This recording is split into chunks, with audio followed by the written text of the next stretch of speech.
Chapter 161 Spring of Life. Little Gui was left dumbfounded by the scene before him. He could clearly sense that Lu Pingfan was only at the peak of the desolate Meridian realm, yet his strength was absurdly overwhelming. Su Zimo shook his head and chuckled. I think you're wrong. The highest level of swordsmanship isn't using anything as a sword. It's winning without using a move at all. Oh? And what do you mean by that? Lu Pingfan asked, intrigued. Su Zimo unsheathed Shadow Tyrant, held it in his right hand, and gently waved it in the air. That simple swing had no spiritual energy, no visible technique. Su Zimo smiled. What did you see? Just a casual slash? Lu Pingfan replied in confusion. No. Look behind you. Lu Pingfan turned his head. Boom, boom, boom. Thunder and fire exploded in the sky. Blazing sparks ravaged the space above. The mountain Lu Pingfan had previously split in two was now utterly leveled by the roaring thunder. Half the mountain turned into flying rubble and shattered into countless particles of dust. Lu Pingfan was stunned. He had infused all his power into the blade of grass, using it as a medium to split the mountain. But Su Zimo's strike confused him. It had no energy fluctuation, no signs of power, yet it produced such terrifying might. How? You've still got a long road ahead, Su Zimo said with a calm smile. Lu Pingfan was momentarily dazed, then quickly smiled and replied, Brother, you've taught me a lesson. I humbly accept. He opened the wine gourd at his waist, took a heavy gulp of liquor, and let the breeze carry his long hair as he laughed. Friends, until we meet again. We will, Su Zimo replied. Then Lu Pingfan turned and took a single step, a step so mystical that it spanned more than 10 meters in one stride. The long river flows, the dusk sky glows.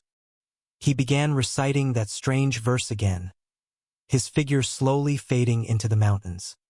What a weirdo, Little Gui muttered. A genius, that's all.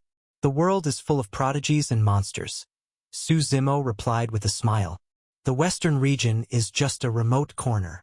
They continued deeper into the Grand Myriad Mountains. The noonday sun shone down, and the depths of the mountain range grew especially quiet. Su Zimo looked at Qi Qianxue and said, How about a deal? Do I have the right to refuse? Qi Qianxue asked calmly. Smatger Su Zimo smai.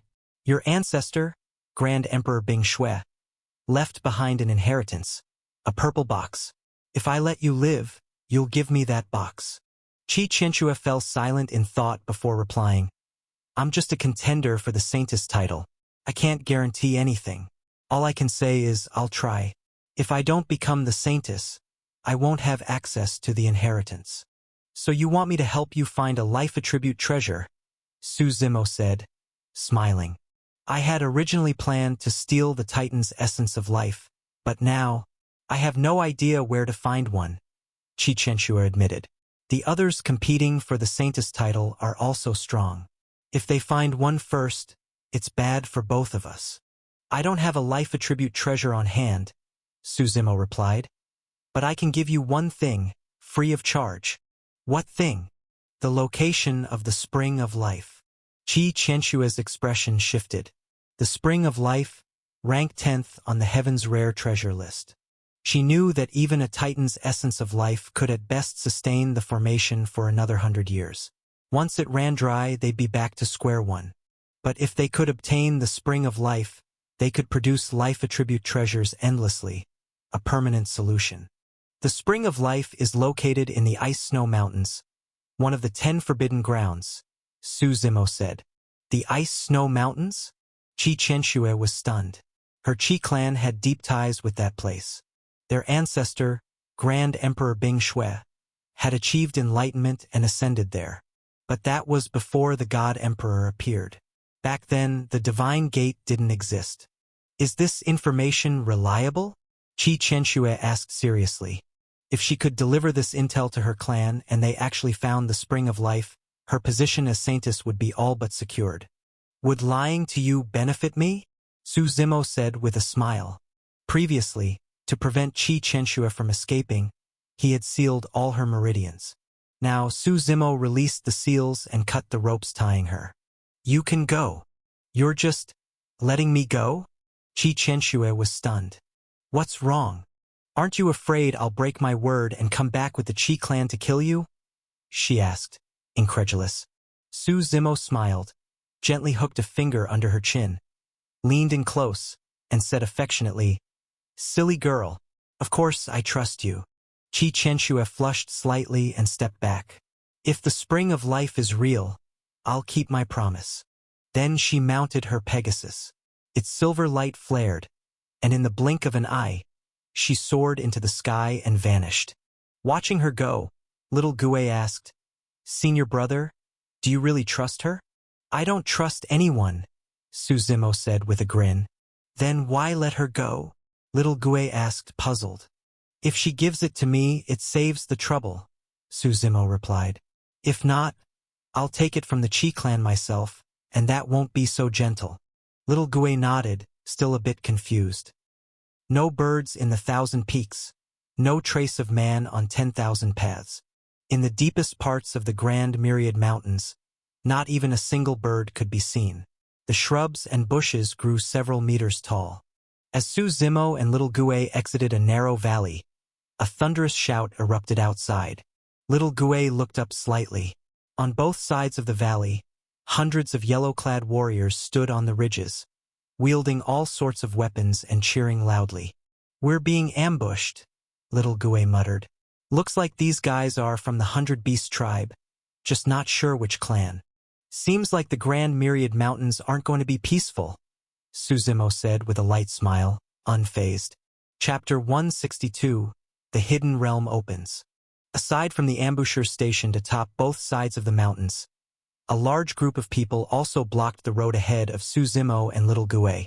The leader of this group was a burly woman, dark-skinned, holding a spiked mace, and sporting a very short haircut. From a distance, she looked more like a hulking man than a woman. So it's just two pretty boys. The woman laughed boisterously as she looked at Suzimo and Little Gue. Who are you people? Little Gue asked as he rode his green flood stallion forward. Capture them, the woman shouted, ignoring his question. Tonight we're getting married. Miss, we were only ordered to guard this place and keep out intruders. A black-clad man next to her said hesitantly. Driving them away should be enough. Best not to stir up trouble. No one usually comes this deep into the Grand Myriad Mountains, and my father won't let me go outside. The woman huffed. Now that two pretty boys show up, how could I let them go? As soon as she spoke, the ground began to tremble. Not far ahead, a beam of green light shot into the sky. Ripples spread through the surrounding space, and with the light's dissipation came a deafening boom. Is it opening already? Why such a massive disturbance? The black-clad man frowned. Then, with a wave of his hand, he shouted, Capture those two before they leak anything. As soon as he gave the order, the entire crowd surged toward Suzimo and Little Gue. Some blocked the rear path to prevent their escape. Suzimo quickly assessed the group. Their cultivation levels were mixed, some at Spirit Meridian Realm, the strongest at Desolate Meridian Realm. Little Gue didn't hesitate. Wielding his long staff, he charged into battle. Suzimo slowly unsheathed Shadow Tyrant. His aura surged, and stepping into the air, he struck with a single slash. The blade unleashed a flood-like torrent, sending violent winds sweeping across the area. A third of the attackers in front of him were instantly cut down. The force raged through the space, and the roar of rushing water echoed in the air. The black-clad man who had issued the order turned pale. Miss, this one's a powerhouse. We have to warn the chieftain. As the two tried to escape, Suzimo soared through the air. Those in his way were sliced down like stalks of grain, leaving trails of blood. He slashed a deep ravine through the mountain path ahead, then descended slowly. Seeing him land, the black-clad man quickly begged for mercy. Sir, we mean no harm. We're from the Bear Tribe. Clang. Under the unstoppable blade light of Shadow Tyrant, the man's head was sent flying. But I mean harm, Suzimo said with a smirk. The burly woman had already been scared senseless. As Su Zimo stepped toward her, she stammered, "Don't kill me. I'll tell you anything you want to know." "No need," Su Zimo said, shaking his head with a smile. "Blade up. Head off." With her death, the rest of the attackers scattered in a panic. Su Zimo didn't bother chasing them. He and Little Gue walked toward the area where the green light had erupted. In the sky, a dozen elders in yellow robes stood in midair. Around them, the space trembled with endless ripples and waves of devouring energy. Boom, boom, boom. The spatial collapse occurred in just one section. The rest remained stable. As the crumbling space continued to collapse, spirit force surged from the sky, flowing into the shattered void. The elders merely watched, as if waiting for something. "Senior brother, what is that?" Little Gue asked in awe. "A hidden realm seems to be opening," Su Zimo replied. "Can't say if it's one created by a cultivator or a natural dimensional rift. On the primordial heartlands, there are many hidden realms. Some date back to the beginning of the epic, formed during the time the primordial chaos bead shaped the heavens and earth. Others are crafted by cultivators who reach a certain realm and can carve out their own pocket dimensions. Some hermit masters live in such realms. Others store their inheritances there." Noticing Su Zimo and Little Gue's arrival, the elders turned to look at them. All of them were at the Paragon Meridian realm. None had reached the Empyrean Meridian realm. One elder stepped forward and furrowed his brow.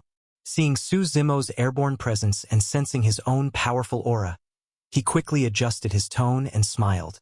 "I am the chieftain of the Bear Tribe. May I ask who you are, sir?" "Just a passerby," Su Zimo replied casually, unsheathing Shadow Tyrant as thunder roared overhead. "This hidden realm is about to open," the elder said with a careful smile. "Whether it's fortune or disaster, no one knows. But if you're willing, we won't compete. Let's all enter together. Whatever blessings lie inside, may the strongest win them. What do you think?" "Fine by me," Su Zimo said with a grin. His gaze grew serious. That green light earlier had released an incredibly pure life aura. Su Zimo had seen the spring of life in his previous life, but this life aura was even more refined than that. After Su Zimo agreed, the elder returned to discuss with the others. All of them looked cautiously at Su Zimo. The spirit force in the sky grew denser, and the atmosphere brimmed with vital energy. Finally, as the space reached its limit, it completely shattered. A massive vortex appeared in the sky, exuding a faint, devouring force. The elders exchanged glances, then all flew into the vortex. Su Zimo and Little Gue followed close behind. As they entered, they vanished like droplets in the ocean, without a trace. Everything became eerily quiet. The broken space slowly began to mend itself, and the vortex, still rotating, hung ominously in midair. Chapter 163 Mysterious Youth. The Supreme Primal Sacred Ground was founded 30,000 years ago. Its founder, Grand Emperor Tai Yuan, was originally a wandering cultivator. Though his life wasn't as glorious as Grand Emperor Zhenwu or Grand Empress Hongtian, it was no less legendary. During that era, the holy sons and daughters of the various lineages fought over the heaven's will in a final battle, above the heavenly sea. That battle was unimaginably brutal. It was said that half of the heavenly sea was dyed blood red. No one had expected that the final victor, the one to bear the heaven's will, would be Grand Emperor Tai Yuan. As a lone rogue cultivator, he had defeated all the holy sons and daughters from the major imperial lineages. His story was rewritten into countless legends and widely spread. Among the rogue cultivators of the primordial heartlands, Grand Emperor Tai Yuan was revered even more than other Grand Emperors. Initially, Grand Emperor Tai Yuan had no intention of establishing a sect. He had planned to find a suitable successor, pass on everything he had learned in his life, and then ascend from the mortal realm. It was during this time that a man appeared who would leave a profound impact on Supreme Primal Sacred Ground. His name was Luo Tian, the founder of Supreme Primal Sacred Ground and the personal successor of Grand Emperor Tai Yuan.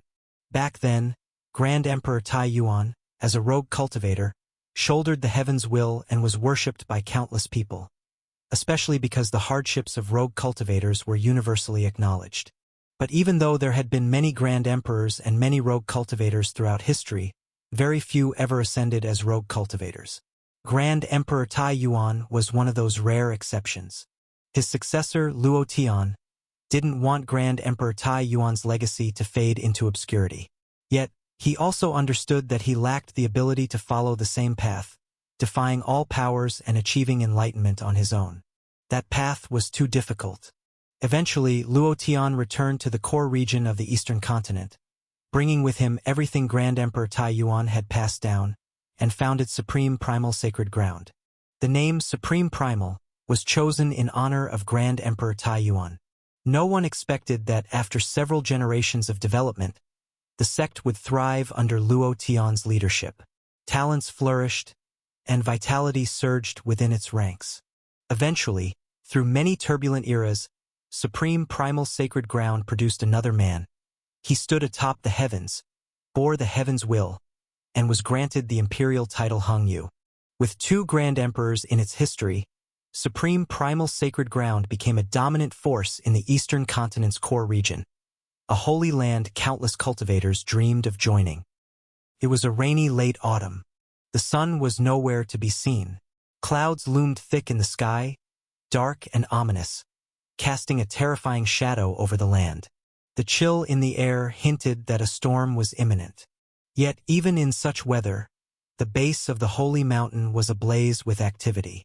Countless young men had gathered at the mountain's foot, staring up longingly at the mist-covered mountaintop.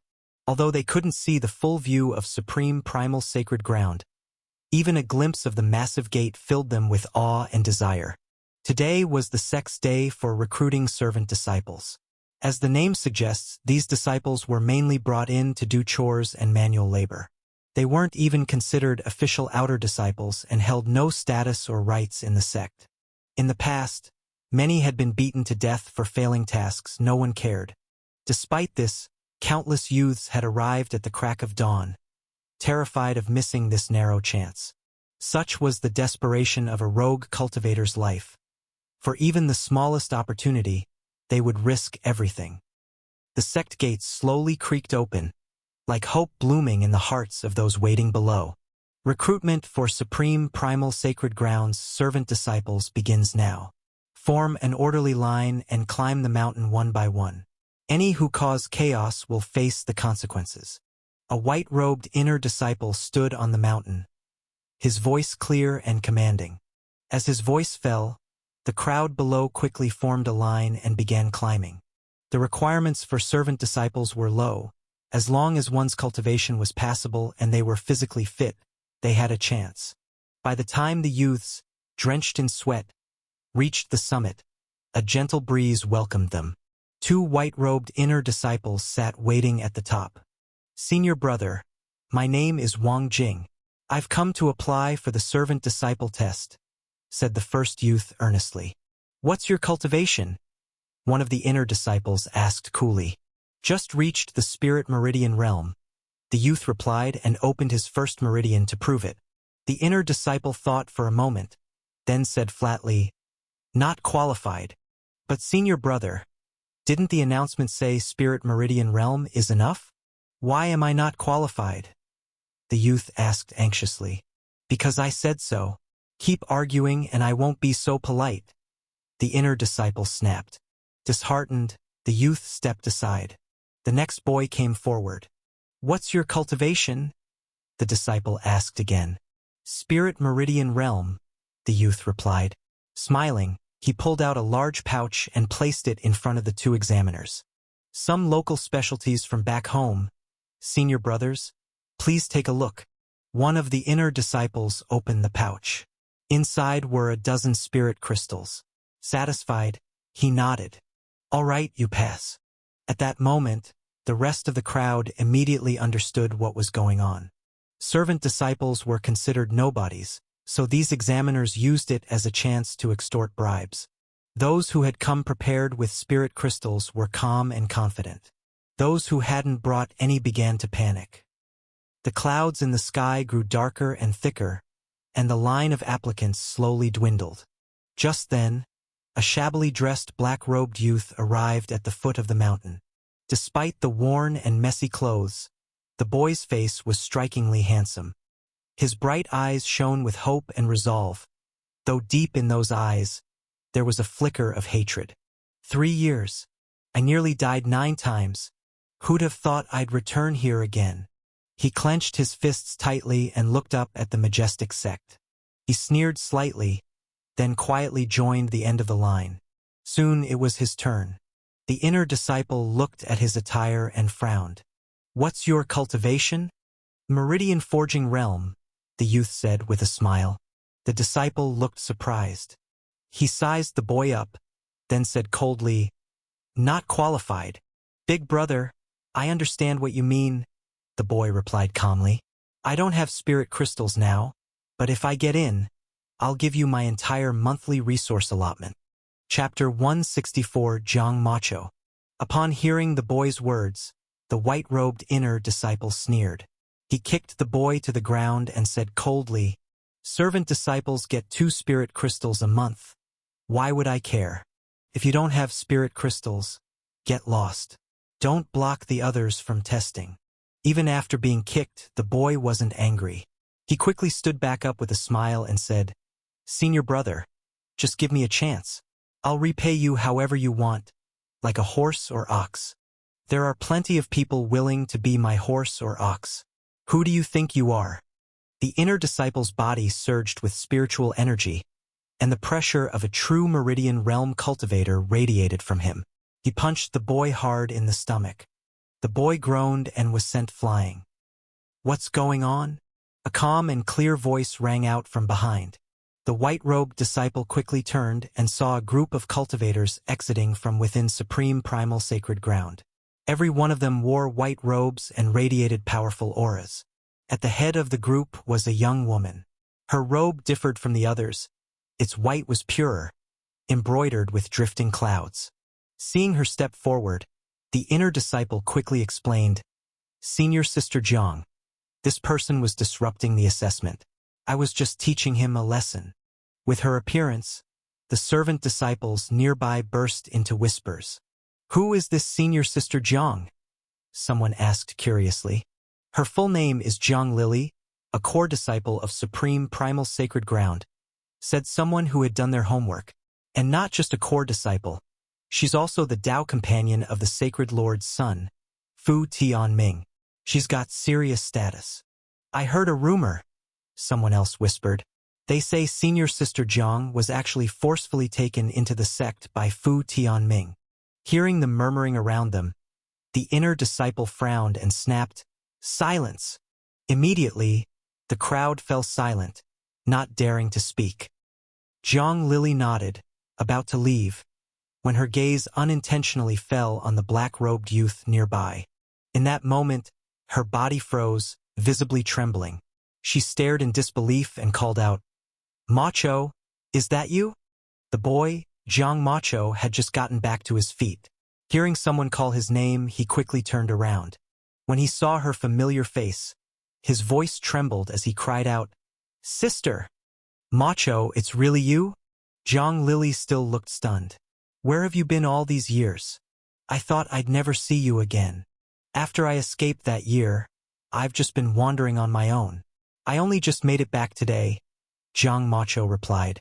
Looking at his ragged clothes, Jiang Lily's expression turned tender. She said firmly, "Macho, don't worry. Now that I'm here, I'll never let anyone bully you again." "I'm fine, sister."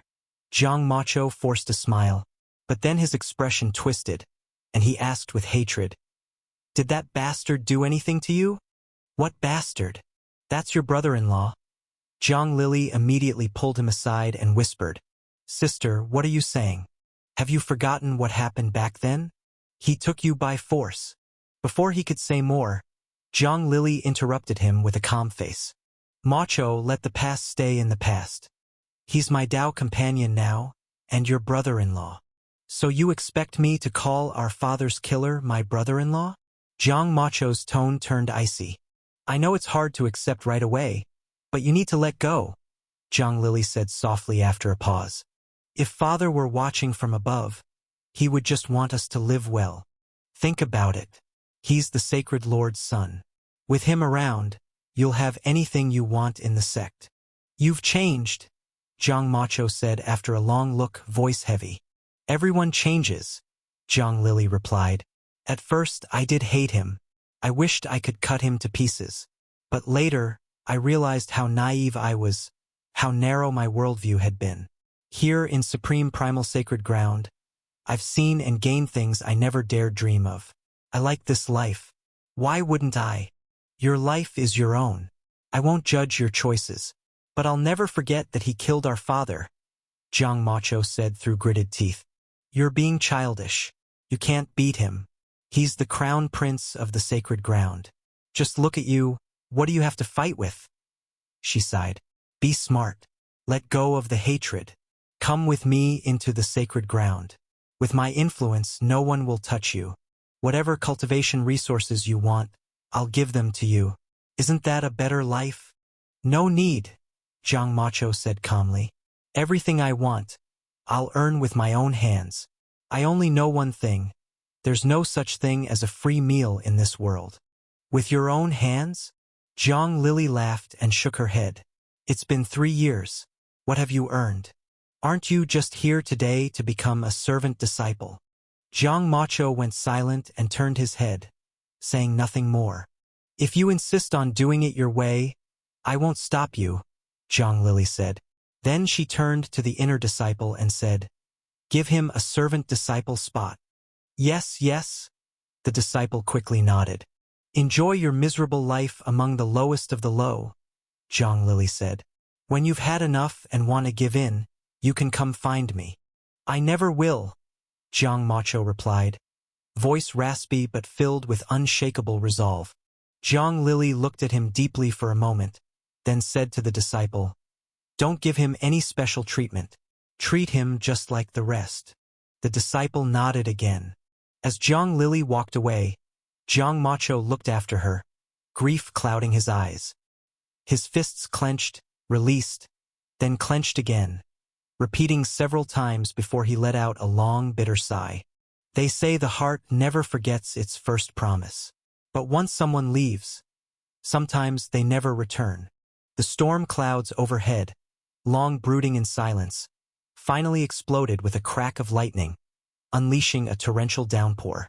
Chapter 165. The Third Battle. Physique awakens. The torrential rain poured down heavily, flooding the entire holy mountain. The storm had come suddenly. The inner court disciple, cloaked in spirit force, used it to form a protective barrier that kept the rain at bay. He frowned slightly and said to the crowd, Today's assessment ends here. Those who haven't passed yet, return for now. Come back when the rain stops tomorrow. Those who have passed, follow me. I'll take you to your living quarters. Although many of the youths were reluctant, they had no choice but to leave the holy mountain. The rest followed the inner sect disciple into the supreme primal sacred ground, an imperial lineage ruled by 2 grand emperors, full of legendary tales at the very heart of the eastern continent. Once inside the sect, the newcomers finally began to take in the grandeur before them. Towering peaks pierced the sky, stretching far beyond sight. Floating pavilions hung upside down from the horizon. Violet chi drifted in from the east, and auspicious clouds blanketed half the heavens. The storm hadn't disturbed supreme primal sacred ground. If anything, it made the colossal sect seem even more ethereal. Each disciple used spirit force to form a shield above their heads, all except for Jiang Macho. He ignored it, letting the rain drench him completely. His thin frame, under the downpour, looked like a candle flickering in a storm, ready to be extinguished at any moment. Jiang Macho remembered it all very clearly. He had once been just an ordinary boy in a small mountain village. His mother died shortly after giving birth to him, and his father raised him and his sister through hardship. If nothing unexpected had happened, he would have lived a quiet life, ordinary but complete, and ended it with a simple period in the cycle of birth, aging, illness, and death. But fate is rarely fair. The heavens are often cruel. Jiang Macho remembered, He always remembered clearly. It was a spring day in April, with the gentle breeze and soft sunlight dancing across the ground. A group of white-robed men descended from the sky, and from that moment, his life was changed forever. His sister was taken by force, and his father was killed trying to protect them. He should have died too, but his sister threatened to take her own life. Only then did they let him go. He fled from the village, his once simple but loving home utterly destroyed. His long hair soaked by rain. He couldn't tell whether the wetness on his face was rain or tears. The inner court disciple led the group to the area where servant disciples lived. It was a desolate patch of land, with countless wooden huts built close together. Jiang Macho gave them a glance. There had to be at least several thousand. The inner court disciple said blandly, "These huts were built by former servant disciples. Some are occupied, some are empty. Choose whichever you like. If there aren't enough huts, build your own. I'll assign your tasks tomorrow." Everyone answered in unison. Once the inner court disciple left, the servant disciples began choosing their huts. Because Jiang Macho was at the Meridian Forging realm, he was easily the strongest among them. No one dared to compete with him when he picked a hut. Inside, it was incredibly basic. A bed, a table, and a set of servant robes hanging on the wall. After entering, Jiang Macho lay down and immediately fell into a deep sleep. Outside, the rain still poured like a waterfall from the heavens. There was no sign of it stopping. As night fell, the sound of the downpour echoed endlessly. It was as if the world itself was being drowned. Jiang Macho stood silently by the window, watching the rain. That night there was no moon, no stars. The sky was oppressively dark. Once everything was cloaked in darkness. He slipped out of the hut under the cover of night. The rain beat down in torrents, swallowing his figure in the storm and blackness. Two paths split before me, straight, smooth roads. One led to heaven. No wind, no sun, no challenge, no glory.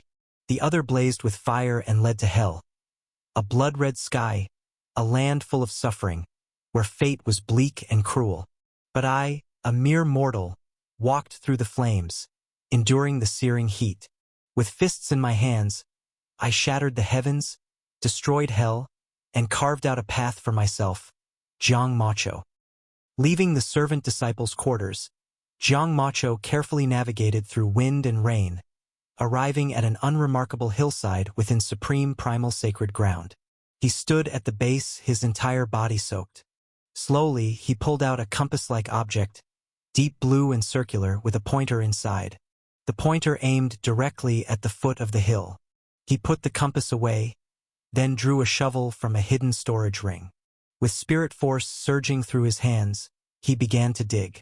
Despite the storm, he dug a pit dozens of meters deep. It was only deep into the night that he stopped. His hands trembled as he unearthed a red bead from the pit. He leapt out, still shaking, then pulled out 2 more red beads from his pouch. As the 3 beads touched, crimson light flared.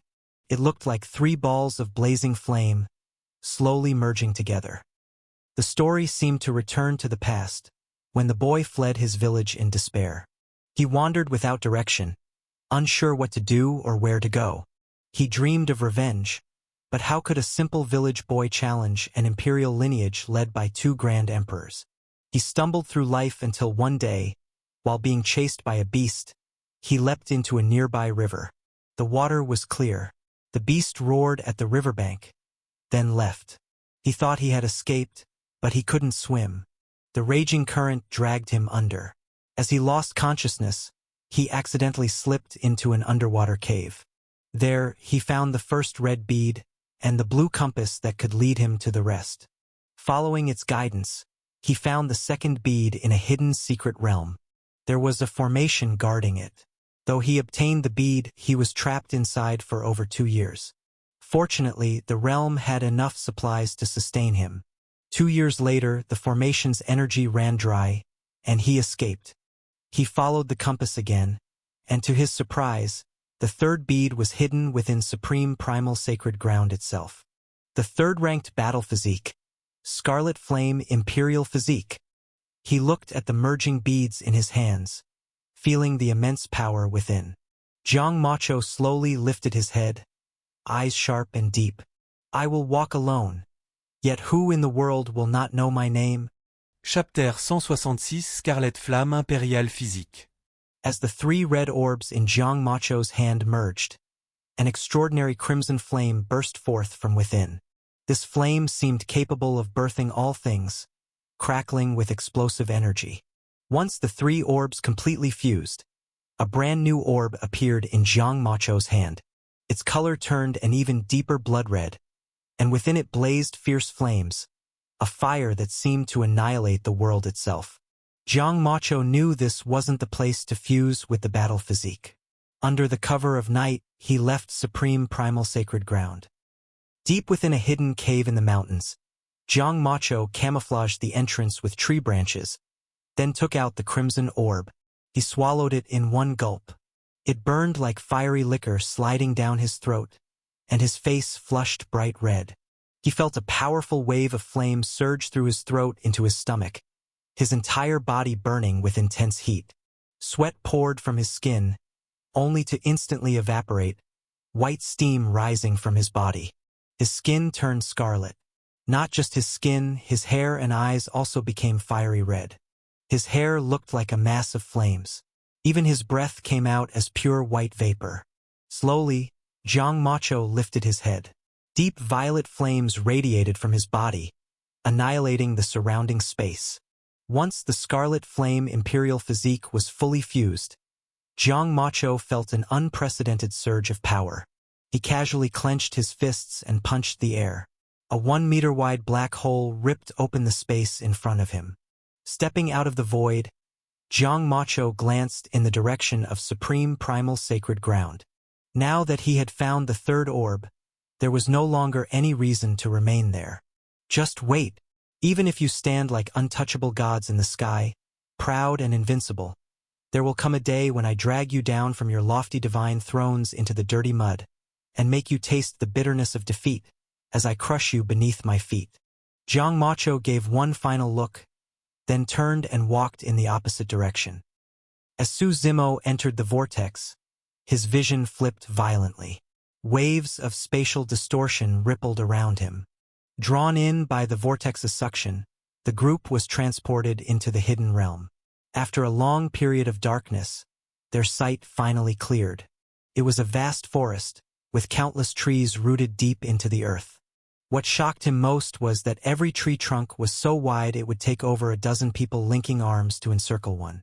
Even more bizarre, the tree trunks had faces. Eyes, noses, and mouths grew from the bark. Ominous crows with cloudy eyes flew overhead, scattering leaves as they passed. This gloomy forest, filled with trees bearing human faces, was eerie and terrifying. As Su Zimo arrived, the faces on the trees began to move. How many years has it been? And now someone shows up again. Sinister voices echoed from deep within the forest, like whispers or low conversations in the shadows. Su Zimo glanced around. He had been separated from the others and now stood alone in this creepy place. The towering trees leered at him with mocking expressions. Thick, interwoven branches completely blocked out the sky. These branches waved like claws of demons, writhing overhead. As they came lashing down toward him, Su Zimo drew his blade, Shadow Tyrant, and its edge erupted in flames. He slashed, cutting through the branches, fire roaring along the splintered wood. With crackling explosions, flames surged midair. Just as the fire was about to engulf the massive trees, a green light burst from within the trees. Overflowing with life energy, it snuffed out the flames instantly. The severed branches regenerated and struck again with renewed fury. Su Zimo frowned slightly. That green light, filled with life force, stirred something in him. When the hidden realm first opened, he had seen a similar green light shoot into the sky, its life energy exactly the same as this. Su Zimo couldn't imagine it. The spring of life already ranked 10th among the world's rarest treasures. But the vitality here was even more potent than that. As the branches lashed at him again, Suzimo stepped back. The branches slammed into the ground with a thunderous boom, carving a crack dozens of meters long. No one would have guessed that such supple-looking branches could wield this much power. Seeing Suzimo retreat, one of the tree faces twisted in panic and shouted, "Stop him! The exit to the hidden realm is over there." The shout triggered a frenzy. Branches whipped through the air, packed with brutal force, and charged toward Suzimo. Upon hearing the exit's location, Suzimo quickly retreated. He dodged the relentless attacks, letting the branches strike the earth with deafening crashes that tore open more and more cracks. After several minutes of evasion, he finally spotted another vortex in the distance. The voice from earlier became even more frantic. "We haven't had fresh meat in ages. Don't let him escape." Spirit force surged through Suzimo's body. With one step, he reached the vortex. As he placed a foot into the swirling energy, the voice shouted in despair, "It's over. He's going to get away." Just as Suzimo's figure was about to vanish into the vortex, he suddenly turned around, stepped back out, and spirit force swirled around him. Why did you come back?" the panicked voice asked, stunned. "Nice performance," Suzimo said with a chuckle. "What performance?" The voice grew furious, shouting, "Brothers, catch him, skin him alive, grind his flesh to dust." The branches lashed down again, their force so overwhelming it seemed space itself would shatter. But this time, Suzimo didn't dodge. Boom! The ground trembled. Yet the branches missed, striking nowhere near him. Dust flew everywhere, and cracks split the ground all around Suzimo. "I didn't even move, and you still missed," he laughed. "Did you really miss? Or are you just afraid to hit me?" His words enraged the tree faces even more. "Enough with the act," Suzimo said, "putting on a big show. Now I'm curious, what are you, really?" Chapter 167, The Second Bailey Shao. Hearing Suzimo's words, the towering trees fell silent. The countless branches flying through the air withdrew all at once. "Boy!" An ancient voice echoed from the depths of the forest. "Enough is enough. I simply don't want to commit more slaughter." "Oh really?" Suzimo chuckled. "Then I beg you, hurry up and kill me already. You insolent whelp. I have roamed countless millions of years, unkillable and eternal since the dawn of the era." The ancient voice snorted coldly. Suzimo just smiled and continued walking into the forest. "Countless millions of years? Now I really want to see what you are." As Suzimo moved deeper into the forest, the voice quickly warned, "Take one more step, and I won't be so polite. Please, I'm begging you, just kill me already." "Enough with the bluffing," Suzimo laughed. From the canopy above, beams of brilliant green light shot into the sky, and a dense life force filled the heavens and earth. The towering trees all gathered tightly together, forming a wall to block Suzimo's path. "Are you scared?" Suzimo asked with a grin. "Let's mind our own business, shall we?" The ancient voice replied calmly. With Shadow Tyrant in hand, Suzimo continued forward. Lightning flickered on the blade, flames burned brightly, and a fierce hurricane swirled through half the sky. As he slashed with the blade, the dense wall of trees before him was instantly reduced to dust by the overwhelming force. Strangely though, in the blink of an eye, the trees regrew as if nothing had happened, once again sealing the path. Suzimo looked up slightly and saw the green light above infused with boundless life energy, empowering the entire forest. "Didn't you claim to be some immortal being spanning millions of years?" Suzimo sneered. "Why don't you come out and show yourself? What's the point in hiding like a coward? You think I'm a fool? If you've got the guts, come in here," the voice snapped. "Then come out." "No, you come in." "So you're all bark and no bite after all," Suzimo said as he slowly lifted Shadow Tyrant, closing his eyes. At that moment, a unique aura radiated from his body. Spirit force surged in the sky, gathering densely on his blade. It was pitch-black spirit force. As it condensed, the pressure shattered space around him with a brittle crack. Wherever the black energy neared, the ancient trees began to wither. 19 forms of Tao seeking, 10th form, Death Canopy. With a low growl, Su Zimo slashed with his blade. The pitch-black energy detached from the sword, gathering into the shape of a curved blade. As it cleaved through the heavens, the sky turned completely black. The blade tore through space with ancient, destructive power. Death energy filled the sky. The once blazing green light was temporarily suppressed. Though it resisted fiercely, it wouldn't be long before the green light broke through Death Canopy. Su Zimo frowned slightly. This move, Death Canopy, was something he had developed in his previous life, after slaughtering millions and comprehending death itself in a hellscape of endless death energy. It was pure death incarnate. Yet even this could only hold the green light down for a short time. As blade auras rained from the sky, the entire forest was reduced to ash. With the green light momentarily sealed, its regenerative powers were halted, and the trees could no longer revive. Spirit force surged from Su Zimo's body. His Paragon Meridian Realm aura erupted in full force. With a single step through the air, he crossed dozens of meters instantly. "Stop! Don't come any closer!" The ancient voice shouted in panic. The green light in the sky became even more radiant, furiously slamming into Death Canopy in an attempt to break through. Su Zimo descended slowly and landed in front of a massive pit thousands of meters wide. Inside, the life energy was even more intense.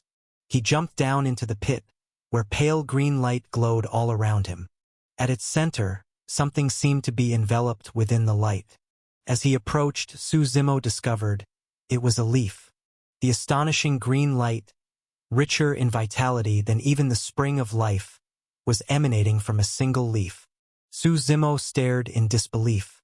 He could feel the pure essence of life resonating from it. As he gently held the leaf in his hands, the ancient voice came from it. "Don't use your filthy hands to defile the source of my life essence," it said. "Even as a prisoner, you still talk big." Su Zimo smirked, placing the leaf on the ground. Then he stepped on it a few times and began untying his belt. "What are you doing?" the old voice asked in alarm. "My piss is golden yellow. Thought I'd use it to wake you up," Su Zimo said with a grin. "Have some mercy. I'm ancient and frail. Don't you feel any pity? Then tell me, who or what exactly are you?" Su Zimo asked. "You only need to know that I am ancient, so ancient you can't even imagine," the voice answered proudly. Su Zimo stayed silent for a moment, then started untying his belt again. "Nu, nu, nu. Fine, I'll tell you." The voice quickly relented. "I am the Leaf of Life." "Leaf of Life? What's that?" Su Zimo asked curiously. The more he explored this world, the more he realized how limited his knowledge was. Even though the primordial chaos bead had once shown him the river of fate and the evolution of countless worlds, there were still many things he had never seen or understood. "Put simply, I am a leaf from the Tree of Life," the ancient voice explained calmly. "And the Tree of Life, what is that?" Su Zimo asked, puzzled. The moonlight was sparse. A few faint stars hung above, swallowed by overwhelming darkness like a great beast. Bailey Xiao sat up in bed, drenched in sweat. She looked around in a daze, then slowly realized it had all been just a nightmare. Letting out a deep breath of relief, she wrapped a thin outer robe around herself and stepped outside into the courtyard pavilion. Leaning against a bench, she gazed silently at the sky. Her eyes were distant, lost in thought. "Still thinking about your Chu Yang?" came a sudden voice. Startled, Bailey Zhao's face turned pale. "Who are you? Why do you keep haunting me?" But as her words fell, her expression changed to a calm smile. Her voice softened. "I am you, and you are me. We are one and the same." Chapter 168 Grand Empress First Disciple. "One and the same? I don't know you." Bailey Zhao's expression turned panicked again. "This is the Bailey clan and imperial lineage. You'd better not get too reckless. Deep down, you know the truth. We are one. Running away won't solve anything," the cold voice replied. "Otherwise, How do you think you obtained the Grand Empress's inheritance? That inheritance has nothing to do with me anymore, Bailey Xiao said calmly. If you truly want revenge, there's still hope, the voice coaxed gently. Relax your mind. Let go of resistance. Merge our souls into one, and I can help you. And then what? After merging our souls, will I still be me? Bailey Xiao asked, voice flat. I told you we were always one. Even if you resist now, soon enough our souls will merge on their own. That outcome cannot be changed, the voice replied. Or rather, the current you is already incomplete. The name Bailey Xiao is just your name in this lifetime.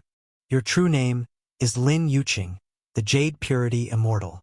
As the voice faded, Bailey Xiao remained silent for a long time. Back when she returned to the Bailey clan, she had discovered a second soul within her body. Strictly speaking, this soul had always been there, only recently had it begun to awaken. At first, she thought someone was trying to possess her. But eventually, she sensed something strange. This soul was not foreign. It was part of her. The feeling was surreal, like looking into a mirror, identical in form, but entirely different in personality. What exactly is going on? Bailey Xiao took a deep breath and asked. So you're done running away? The voice replied with a hint of amusement. I never intended to run, Bailey Xiao said calmly. Did I receive the Grand Empress's legacy because of you? Don't divide things so cleanly. I told you we're the same being. The voice replied with reverence. That inheritance was always meant for me, left behind by the Grand Empress herself. If you hadn't offended the true martial sacred ground, you'd already be their holy daughter by now. Your growth path had long been arranged, but fate is unpredictable. You knew the Grand Empress Hongtian? Bailey Xiao asked, curious. To be precise, she was my master, so she's your master too, the voice said proudly. That old ancestor Soaring Goose from true martial sacred ground is also my junior sister. This is all too much. Bailey Xiao's head felt like a storm of confusion. It comes down to the two cultivation systems, Lin Yuqing explained. Do you know why the person chosen by Heaven's will in each era becomes invincible? Or what Heaven's will even is? Bailey Xiao shook her head. Heaven's will feels too far away. What are the two systems? The path of Tao and the path of immortality, Lin Yuqing said plainly. In truth, once a cultivator reaches the God Meridian realm and opens all 8 meridian gates, the body undergoes unimaginable transformation. At that point, they enter an entirely new world and must choose a new path. The path of Tao was established by the first true martial emperor. It's recognized by the heavenly Tao. Though the grand Tao is indifferent, all things still have a sliver of hope. The path of Tao is that thread of hope. It's the chance for any being to reach the pinnacle of martial cultivation, transcend mortality, and even escape the heavenly Tao itself. And what about the path of immortality? Bailey Xiao asked. The path of immortality is born of helplessness. Not everyone can walk the path of Tao. In every era, only the chosen Grand Emperor of Heavens can enter the path of Tao. Everyone else has no chance, Lin Yuqing said wistfully. So those who can't carry Heaven's will but still seek power can only take the path of immortality. The path of immortality is vague and unrecognized by the heavenly Tao. It's filled with hardship and uncertainty. No one knows where it ends. But what does this have to do with us? Bailey Xiao asked.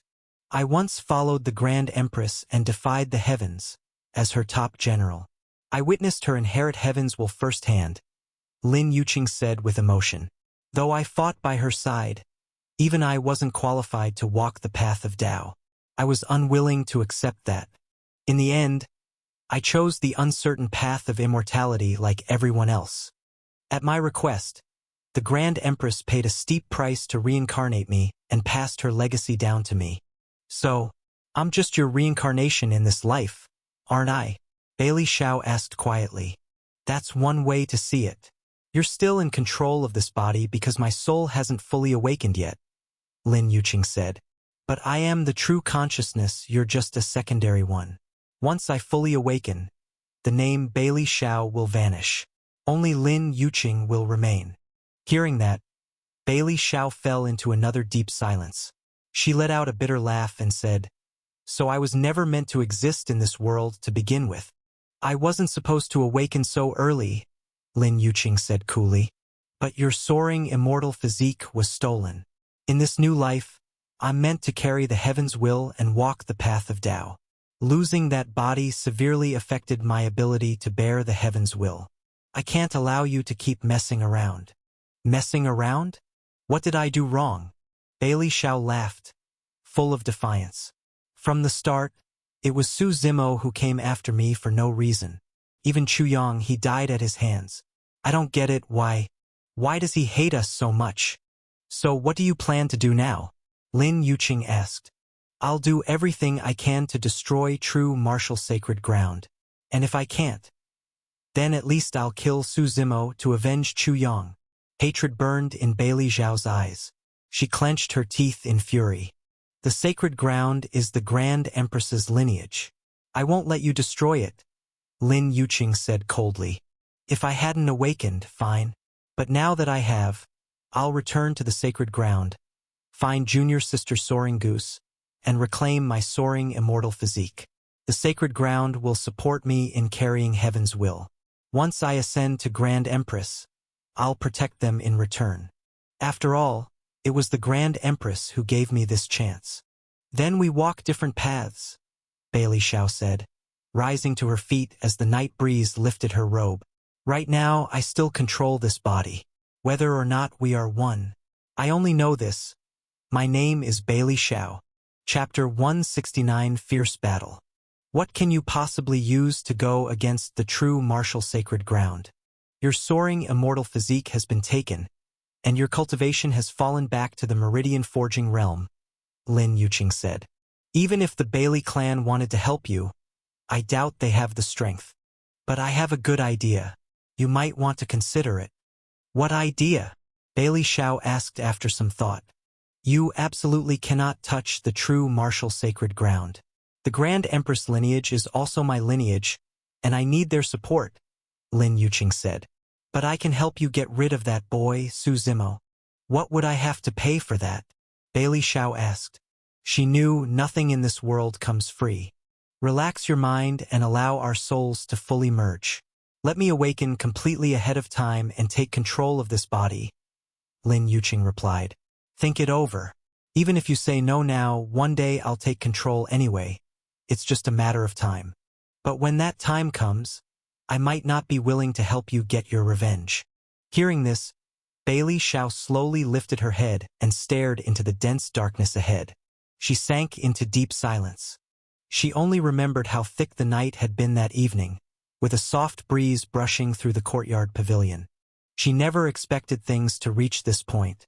All she'd wanted at the beginning was to rise above the crowd and be with the one she loved.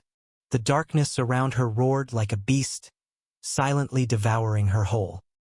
Inside the hidden realm, Su Zimo had just finished listening to the leaf of life's explanation and stored it away. He looked around at the deep pit he stood in, over 1,000 meters wide and deep. The tree of life had once been rooted here, but one day, it left. And all it left behind was a single leaf, yet even that contained life energy greater than the spring of life, the 10th-ranked supreme treasure in the world. "Kid, I've told you everything you wanted to know. Just let me go," the ancient voice from the leaf pleaded. "Did I say I was going to let you go?" Su Zimo shook his head and ignored the loud shouting, storing the leaf in his storage ring. What really moved Su Zimo was the tree of life itself. He didn't know what kind of existence it was, but if even a fallen leaf from it had its own consciousness, then how terrifying must the tree itself be? Now that the leaf of life was gone, the hidden realm began to tremble violently.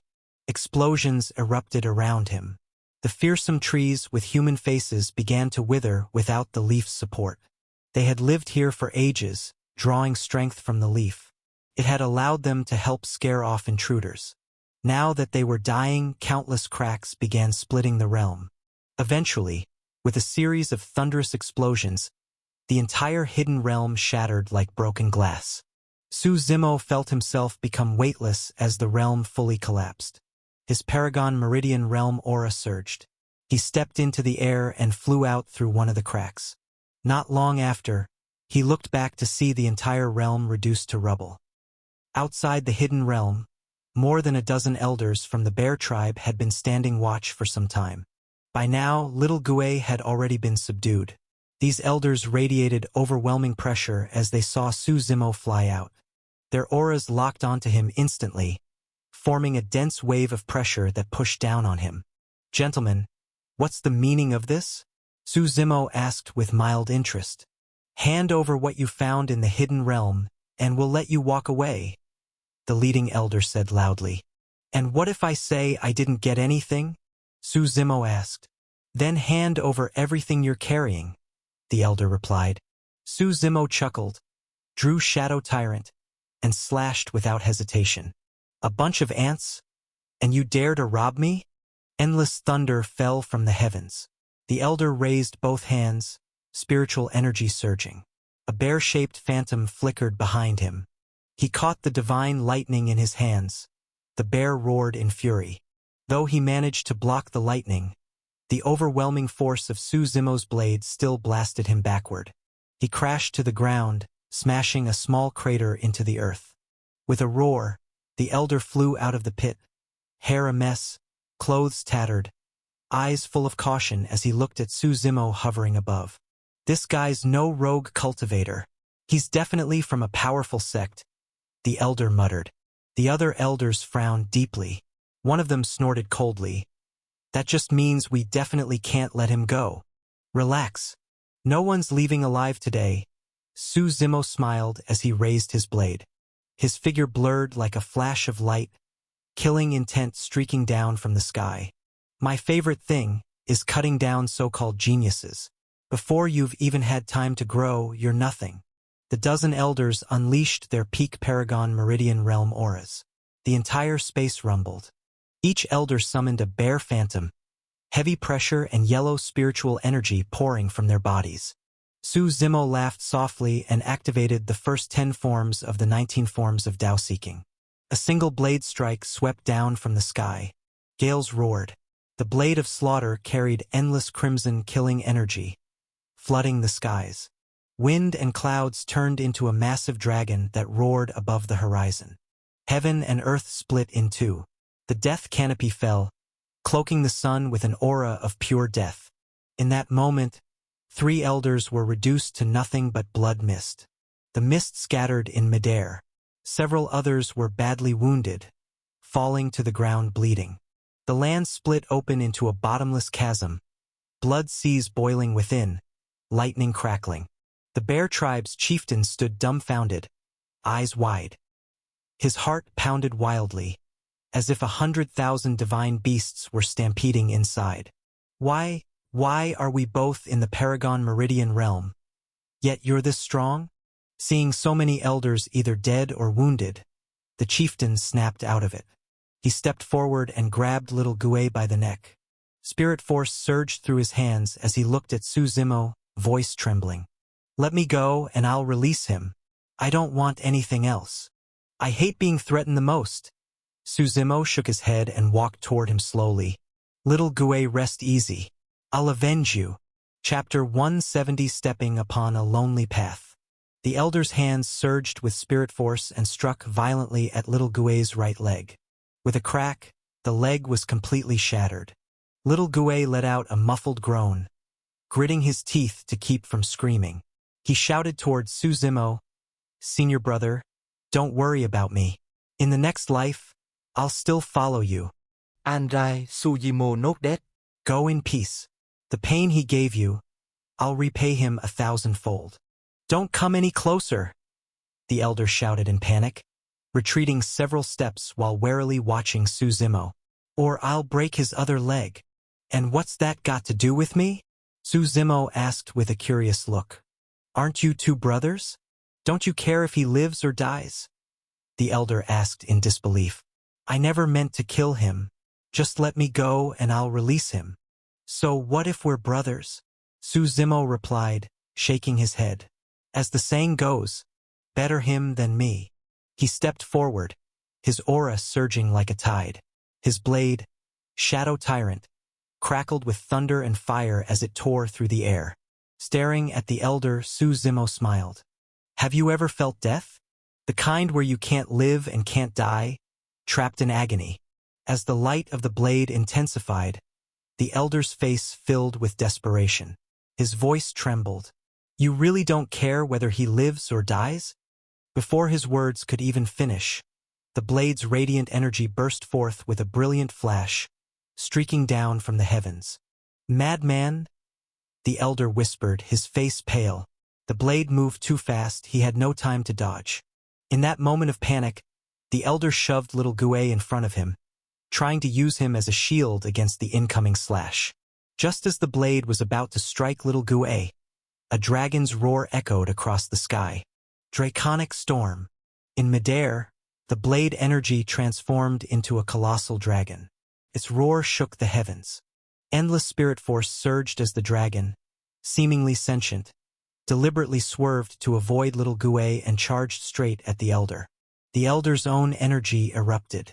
One arm held little Gue in front of him, while the other summoned a massive bear-shaped phantom. The bear collided with the dragon, and a deafening explosion rang out from all around. Within moments, the bear phantom was obliterated. The dragon continued its charge. Su Zimo stepped through the air and brought his blade down, slicing cleanly through the elder's arm that held little Gue. Snatching little Gue aside, Su Zimo tossed him away to safety. The dragon, having shattered the bear phantom, now surged forward with unstoppable might. Its roar echoed loudly, and a storm of spiritual wind erupted around the elder. Then, with a thunderous boom, the elder exploded, chunks of flesh flew through the air in all directions. Su Zimo turned toward little Gue, who had still taken heavy damage from the dragon's residual force. His body was a mangled mess, and he was barely clinging to life. If Su Zimo hadn't acted in time, little Gue would have shared the elder's fate. Su Zimo shook his head slightly and pulled a pill from his storage ring, placing it in little Gue's mouth. He had more healing pills than he could count, both high-grade and low-grade. As the pill dissolved, little Gue's torn flesh began to regenerate at a speed visible to the naked eye. The medicine didn't just heal his body, it restored his internal injuries as well. Little Gue opened his eyes slightly. The intense pain had completely vanished. He even felt a surge of strength throughout his body. He was more energized than ever, stronger than before. Senior brother, little Gue looked at Su Zimo and greeted him. Do you resent me for attacking without holding back just now? Su Zimo asked. No. Little Gue shook his head and replied. I may not be anything special in this life, but I've always known my place. I knew senior brother would never compromise for anyone. From the day I chose to follow you, I understood my role. I'm here to help you with trivial things, basically to run errands. In return, you give me benefits I never dreamed of, like the Grand Emperor cultivation technique I'm practicing now. If it weren't for you, I'd probably still just be an ordinary inner court disciple. Do you remember when we first met? Su Zimo asked. Of course. You were at the mission hall picking up your first assignment. Little Gue nodded. Su Zimo smiled faintly and gazed toward the distant sky. Everyone who comes into this world leaves something behind. Family, love, friendship.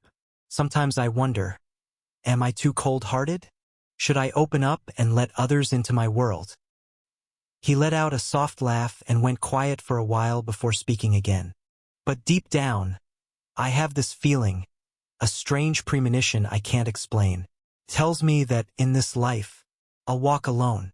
I'll sing a battle hymn of one. I'll step onto a path of no return, alone, until the very end of darkness, until the world ends. That premonition has only grown stronger since I awakened the hell-suppressing deity physique. It's like something out there is calling me, guiding me towards some distant celestial path. I'm destined to walk a different road. Hearing this, little Gue fell silent as well. Then he said, Senior brother, don't think too much. No matter what happens, I'll follow you. Come on. Hopefully I'm just being paranoid, Su Zimo smiled. Gentle sunlight bathed the grand myriad mountains. This ancient range now lay in quiet solitude, untouched by human activity. As autumn neared its final verse, the season's last festival of colors played out. Even under the cold sunlight, the weather remained crisp and biting. Northern winds howled through the mountain passes. Barren branches stood solemn and alone. It was as if all of nature was preparing for winter's arrival. Su Zimo and Little Gue began their journey from the mountain's midpoint. The dark sky tiger and azure flood stallion galloped into the distance. Their figures soon disappeared into the swirling dust of the horizon. Chapter 171 Grand Emperor Sandao. There were many stories about Grand Emperor Sandao bearing the weight of heaven's will. Though every generation of Grand Emperor was awe-inspiring, each one had to forge their path through blood and fire, carving their legacy from a road of slaughter. Yet among all the Grand Emperors who carried the weight of heaven's will, the path of Grand Emperor Sandao was undoubtedly the most brutal and awe-inspiring. His story begins from the moment he picked up his 3 curved blades. It was that spring. The immortal trees were blooming with undying flowers, crimson blossoms exuding a fragrant scent as they bloomed in the season of renewal. On the road leaving true martial sacred ground, the spring breeze rustled gently. The immortal trees lining the sides stood tall like giants anchored in the mortal world, silently watching the tree-lined avenue as they always had. From one side of the path, it looked as if one were standing in a sea of crimson fire. Both sides of the road were filled with unwavering immortal trees, covered in countless blooming undying flowers. As the breeze whispered softly, the blossoms swayed and waved farewell to their mother tree. They followed the wind, chasing the freedom they had long yearned for. But the wind vanished without warning, and the fiery petals fell in unison. Along that tree-lined road full of immortal trees, the undying flowers blanketed the ground in a thick layer. Amid the storm of petals, Grand Emperor Sandao stepped forward, his aura sharp as blades, walking atop the fallen blossoms. He stood between the trees and raised his hand in farewell to true martial sacred ground. In that lifetime, the heavens will manifested in the dark ridge. Other holy sons, daughters, prodigies, and freaks were all escorted by their elders, guardians, protectors, powerful escorts. But Grand Emperor Sandao declined all companionship. He walked the heavenly path alone, one that led to either hell or divinity, no one knew which. All he left behind was the image of a man in a blood-red robe and the glint of 3 world-shaking curved blades. Even the undying flowers seemed to fall for his departure. And after that, he became a Grand Emperor. The day he inherited heaven's will, 10,000 miles of sky were clear. He became famous in a single day, known across the world. He stood atop the heavens, carved his imperial title into the heart of the primordial heartlands, this vast, surging world, and left behind a legacy entirely his own. Many years passed. The immortal trees still bloomed every year. The undying flowers still drifted down along the tree-lined road at the same time. But the world never again saw the man who bore 3 curved blades upon his back, clad in crimson. The immortal trees and undying flowers still danced in the wind, and the words that man once spoke still echoed in the red-lit air. I am willing to entrust my entire life to my blades. If I never return from this journey, then let me and my blades bloom our final splendor atop the heavens, before the eyes of the world. Remember my name. I am Sandao. I once walked this world. In the dark ridge, countless prodigies floated in midair. Their auras shattered space into black holes. Heavens will roared across the skies. It was a battle that drew the attention of the 5 continents. Those once awe-inspiring geniuses and freaks, at this moment, meant nothing. They looked like weeds in the crowd, like nobodies. At a glance, every person here was a sacred ground's heir, a beacon of hope for their sect. But with one slap, even the so-called monsters turned to dust, just ants before the storm. And here, the man called Sandao unsheathed his first blade. Slay immortals. The world once asked me, are there truly immortals? I only know if I strike with this blade, Even immortals will be reduced to ash. Under heaven's will, within the mundane world, he drew his second blade. Slay demons. The world once asked me, what is a demon? I only know when I strike, even demons are mere insects. I've slain immortals. I've cut down demons. But through it all I remained myself. So then he drew his third and final blade. My true self. The dark ridge, true to its name, was enveloped in boundless blackness. Everyone present had once been famed across the lands, had once shaken the world. Some held Grand Emperor true treasures. Some brought ancestral elders who had stepped into the path of immortality. But on that day, a single man with 3 blades slaughtered them all. Demons, ghosts, monsters, none were spared. He was not invincible.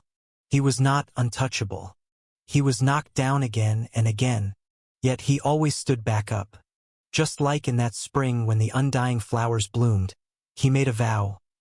I entrust my entire life to my 3 blades. He said it and he meant it. Blood soaked the dark ridge. Grand Emperor Sandao fought from the front of the ridge to the back. Then from the back to the front again. Heaven shattered. Earth darkened. The so-called geniuses were massacred. The monsters begged. The saintly heirs screamed in despair. And all of it was to pave his road to the imperial throne. For one man's glory, countless bones were left in ruin. The path to becoming Grand Emperor has always been cruel. But Grand Emperor Sandao brought its brutality to its absolute zenith. In the end, he stood atop the sky, soaked in blood, at the peak. Heaven's heavens will roared. The world watched in awe. Beneath him lay a sea of corpses. Aside from Grand Emperor Sandao ascending the throne, the dark ridge itself was drowned in blood that day. Countless Grand Emperor true treasures were lost in the battle. With the fall of the dark ridge, it was buried forever in darkness. The place was renamed Silent Extinction Ridge, and the people of the primordial heartlands listed it as one of the 10 forbidden grounds. Unlike the other 9, which all had fixed locations, the Silent Extinction Ridge was like a floating continent. Its whereabouts were strange and unpredictable. It had no permanent place. It might stay in one place for a long time, then suddenly vanish, jumping through space to reappear elsewhere. For this newly formed forbidden ground, the danger wasn't the only lure. It also held countless opportunities. So many holy sons and daughters of imperial lineages across the 5 continents died there that no one knows how many Grand Emperor true treasures were lost inside. To this day, many imperial lineages are still searching for the ridge, hoping to recover their lost artifacts from that battle. But Silent Extinction Ridge rarely shows itself, usually hidden deep in the folds of space, shrouded in mystery. Su Zimo and Little Gue walked deep into the Grand Myriad Mountains. Along the way, they encountered many beast tribe settlements. Some were friendly, inviting them in as guests. Others tried to rob them with strength in numbers. But in the remote parts of the mountain range, few were powerful. The strongest Su Zimo had seen was only at the Imperial Meridian realm. One day, as the 2 of them traveled along a narrow path through the mountains, thunderous explosions suddenly echoed across the sky. The heavens churned. Clouds twisted and scattered. A divine pressure rolled down from above. A boundless aura of annihilation spread across the sky. From the unseen space above, a massive floating landmass slowly descended. Booming blasts resounded from the sky, earth-shattering, ear-splitting, as if doomsday had come. The sky was covered in shadow. Chapter 172 Encounter with Jiang Macho. As the massive shadow descended from the sky, the world fell into complete silence. The floating landmass trembled and rumbled with thunderous explosions in the air. After some time, a massive continent hovered directly above Su Zimo's head. Silent Extinction Ridge, Su Zimo muttered, narrowing his eyes as he looked upward. The thick aura of annihilation surrounding it was the remnant legacy of Grand Emperor Sandao. Having once cultivated the Annihilation Codex, Su Zimo could naturally sense the familiar energy from above. One of the 10 forbidden grounds, Little Gue exclaimed in awe upon hearing the name. The 10 forbidden grounds were legendary throughout the primordial heartlands. Even a 3-year-old could recite them. Senior brother, I've heard there are countless treasures on Silent Extinction Ridge. Maybe even some Grand Emperor true treasures. Little Gue said eagerly. You're thinking too much. Suzimo shook his head. Grand Emperor true treasures aren't so easily obtained. As his voice fell, several streaks of light came flying from the distance. The pressure of Empyrean Meridian Realm cultivators swept across the sky with violent gales. When the streaks of light landed near Silent Extinction Ridge, Little Gue saw clearly. It was 5 people. 2 of them were at the Imperial Meridian Realm, and the other 3 were Empyrean Meridian Realm powerhouses. They're fast. Silent Extinction Ridge just appeared and already they've arrived, Little Gue said in surprise. See that man in the blood-red robe? Suzimo said with a smile. He's the sect master of the Blood Nether Sacred Ground. Back when Grand Emperor Sandow carried Heaven's Will into battle, their holy son entered Silent Extinction Ridge with the Blood Nether Bell, an artifact passed down by their founder. He never came out. The sect's Grand Emperor true treasure was lost here as well. In the Eastern Continent's core, 6 major imperial lineages dominated the region. Apart from the Divine Gate hidden in the Elden Lands, founded by the God Emperor, there were 6 publicly known ones. Among the 5 people at Silent Extinction Ridge, aside from the 2 Imperial Meridian Realm experts, the 3 Empyrean Meridian cultivators each hailed from one of those sects. Besides the Blood Nether Sacred Ground, the others came from the Dan Imperial Clan and Supreme Primal Sacred Ground. Senior brother, should we go in? Little Gue asked as he looked up. Not yet. We'd better hurry to the core region of the Eastern Continent, Suzimo replied, shaking his head. Above, the darkness around Silent Extinction Ridge churned like demonic faces, roaring through the mist. Dense annihilation energy filled the air, mixing with dark gray fog that consumed the surrounding space. It was hard to see inside the ridge. Everything was pitch black. While the 3 Empyrean Meridian cultivators watched cautiously, the 2 Imperial Meridian cultivators exchanged glances. Their true fates manifested as unparalleled long blades, each tearing space as they charged toward the ridge. As soon as their blades touched the dark fog, it reacted violently, twisting and snarling as it engulfed the 2. The fog boiled. Howls rang out. Blades of energy burst outward from within. After a long struggle, the 2 cultivators were finally thrown out, battered and exhausted. Looking at the still churning fog, fear filled their eyes. The other 3 Empyrean Meridian cultivators also frowned deeply. Wearing his blood-red robe, the Blood Nether Sect Master said solemnly, The aura of annihilation here is too thick. I don't think we can break through it now. We should wait until the fog thins before entering. The Dan Imperial Clan elder nodded and sighed. It's rare to witness Silent Extinction Ridge. If we wait too long, it may attract other sections. Besides, no one knows how long the ridge will remain here. It moves unpredictably. No choice. We wait, the Supreme Primal Sacred Ground Elder said calmly. Suzimo and Little Gue didn't linger. They continued eastward and traveled for 4 days. Eventually, the vast mountain range of the Grand Myriad Mountains faded behind them, replaced by open plains. In the distance, the vague silhouette of a city appeared on the horizon. After scanning their surroundings, the 2 headed straight toward it. Celestial Sun City. Little Gue read the characters above the gate aloud. After entering and asking around, they quickly figured out where they were. This was the border between Supreme Primal Sacred Grounds and the Qi Imperial Clan's territories. To the north lay the Qi Imperial Clan's lands. To the south was the Supreme Primal Sacred Grounds domain. The 2 found an inn, planning to eat and rest for the night before heading to the Qi Imperial Clan the next day. The inn was bustling with business. Suzimo, as usual, chose a window seat. As they were eating, a black-robed youth entered the inn. With deep eyes, the youth scanned the room and sat quietly at a nearby table. Suzimo pauset? He felt a stirring in his hell-suppressing deity physique, a sense of resonance. It was the feeling of encountering a kindred body. The black-robed youth also seemed to sense something. He turned his head and stared seriously at Su Zimo. Inside him, the scarlet flame imperial physique was trembling, in fear and submission. The two locked eyes for a long time. Su Zimo raised his cup and downed the wine in one gulp. Then he chuckled and shook his head. He suddenly remembered a story from his past life. Back when he reached the God Meridian realm, a shocking event had shaken the core of the eastern continent. A lone youth stormed the supreme primal sacred ground, home to two emperors. Even when the sect summoned the war generals of Grand Emperor Hung Yu, they couldn't stop him. Instead, several of their Empyrean Meridian realm elders were slain, and the youth left unharmed.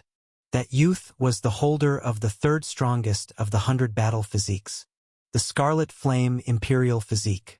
His name was Jiang Macho. "You look familiar," Su Zimo said, finishing his drink and walking toward Jiang Macho. "Who are you?" Jiang Macho asked cautiously.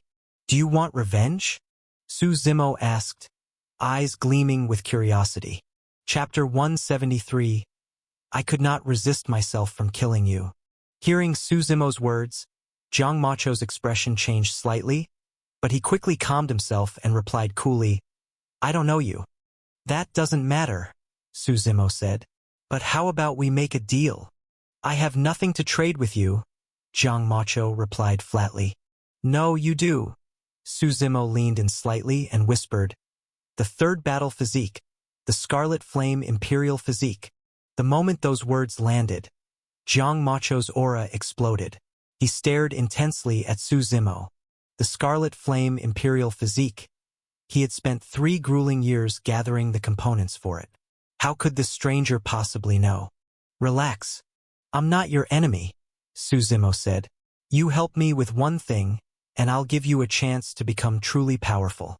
You must realize, yes, you have the Scarlet Flame Imperial Physique now, but without the backing of a powerful sect, you're still limited. On the path of cultivation, wealth, companions, techniques, and location are all essential. Without my help, who knows how long it'll take for you to get revenge." "Why should I trust you?" Jiang Macho asked, clearly guarded. "Because I'm the holy son of the true martial sacred ground," Su Zimo said plainly. "I have a massive force behind me, an imperial lineage that has produced 4 grand emperors. I can provide you with cultivation resources and much more." "So what exactly do you want me to do?" Jiang Macho asked, skeptical. Su Zimo leaned closer and whispered a few words into his ear. Jiang Macho froze. "You want me to be bait?" "I need to be upfront. I can't guarantee your safety." Su Zimo nodded. Jiang Macho fell silent for a moment, then said, "Let me think about it. When you've made your decision, come find me at the Qi Imperial clan." Su Zimo nodded and returned to his seat. Jiang Macho seemed a bit shaken. He ate a few distracted bites, then quietly left the inn. "Senior brother? Do you know him?"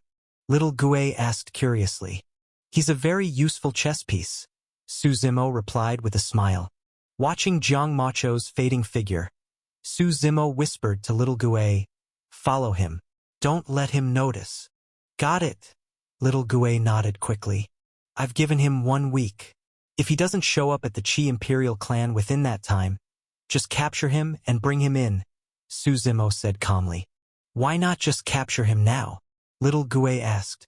"We're just playing the game." Su Zimo smiled faintly. "If he's willing to cooperate, that's ideal. Otherwise, I'll just have to work a bit harder." Little Gue nodded and quietly followed after Jiang Macho.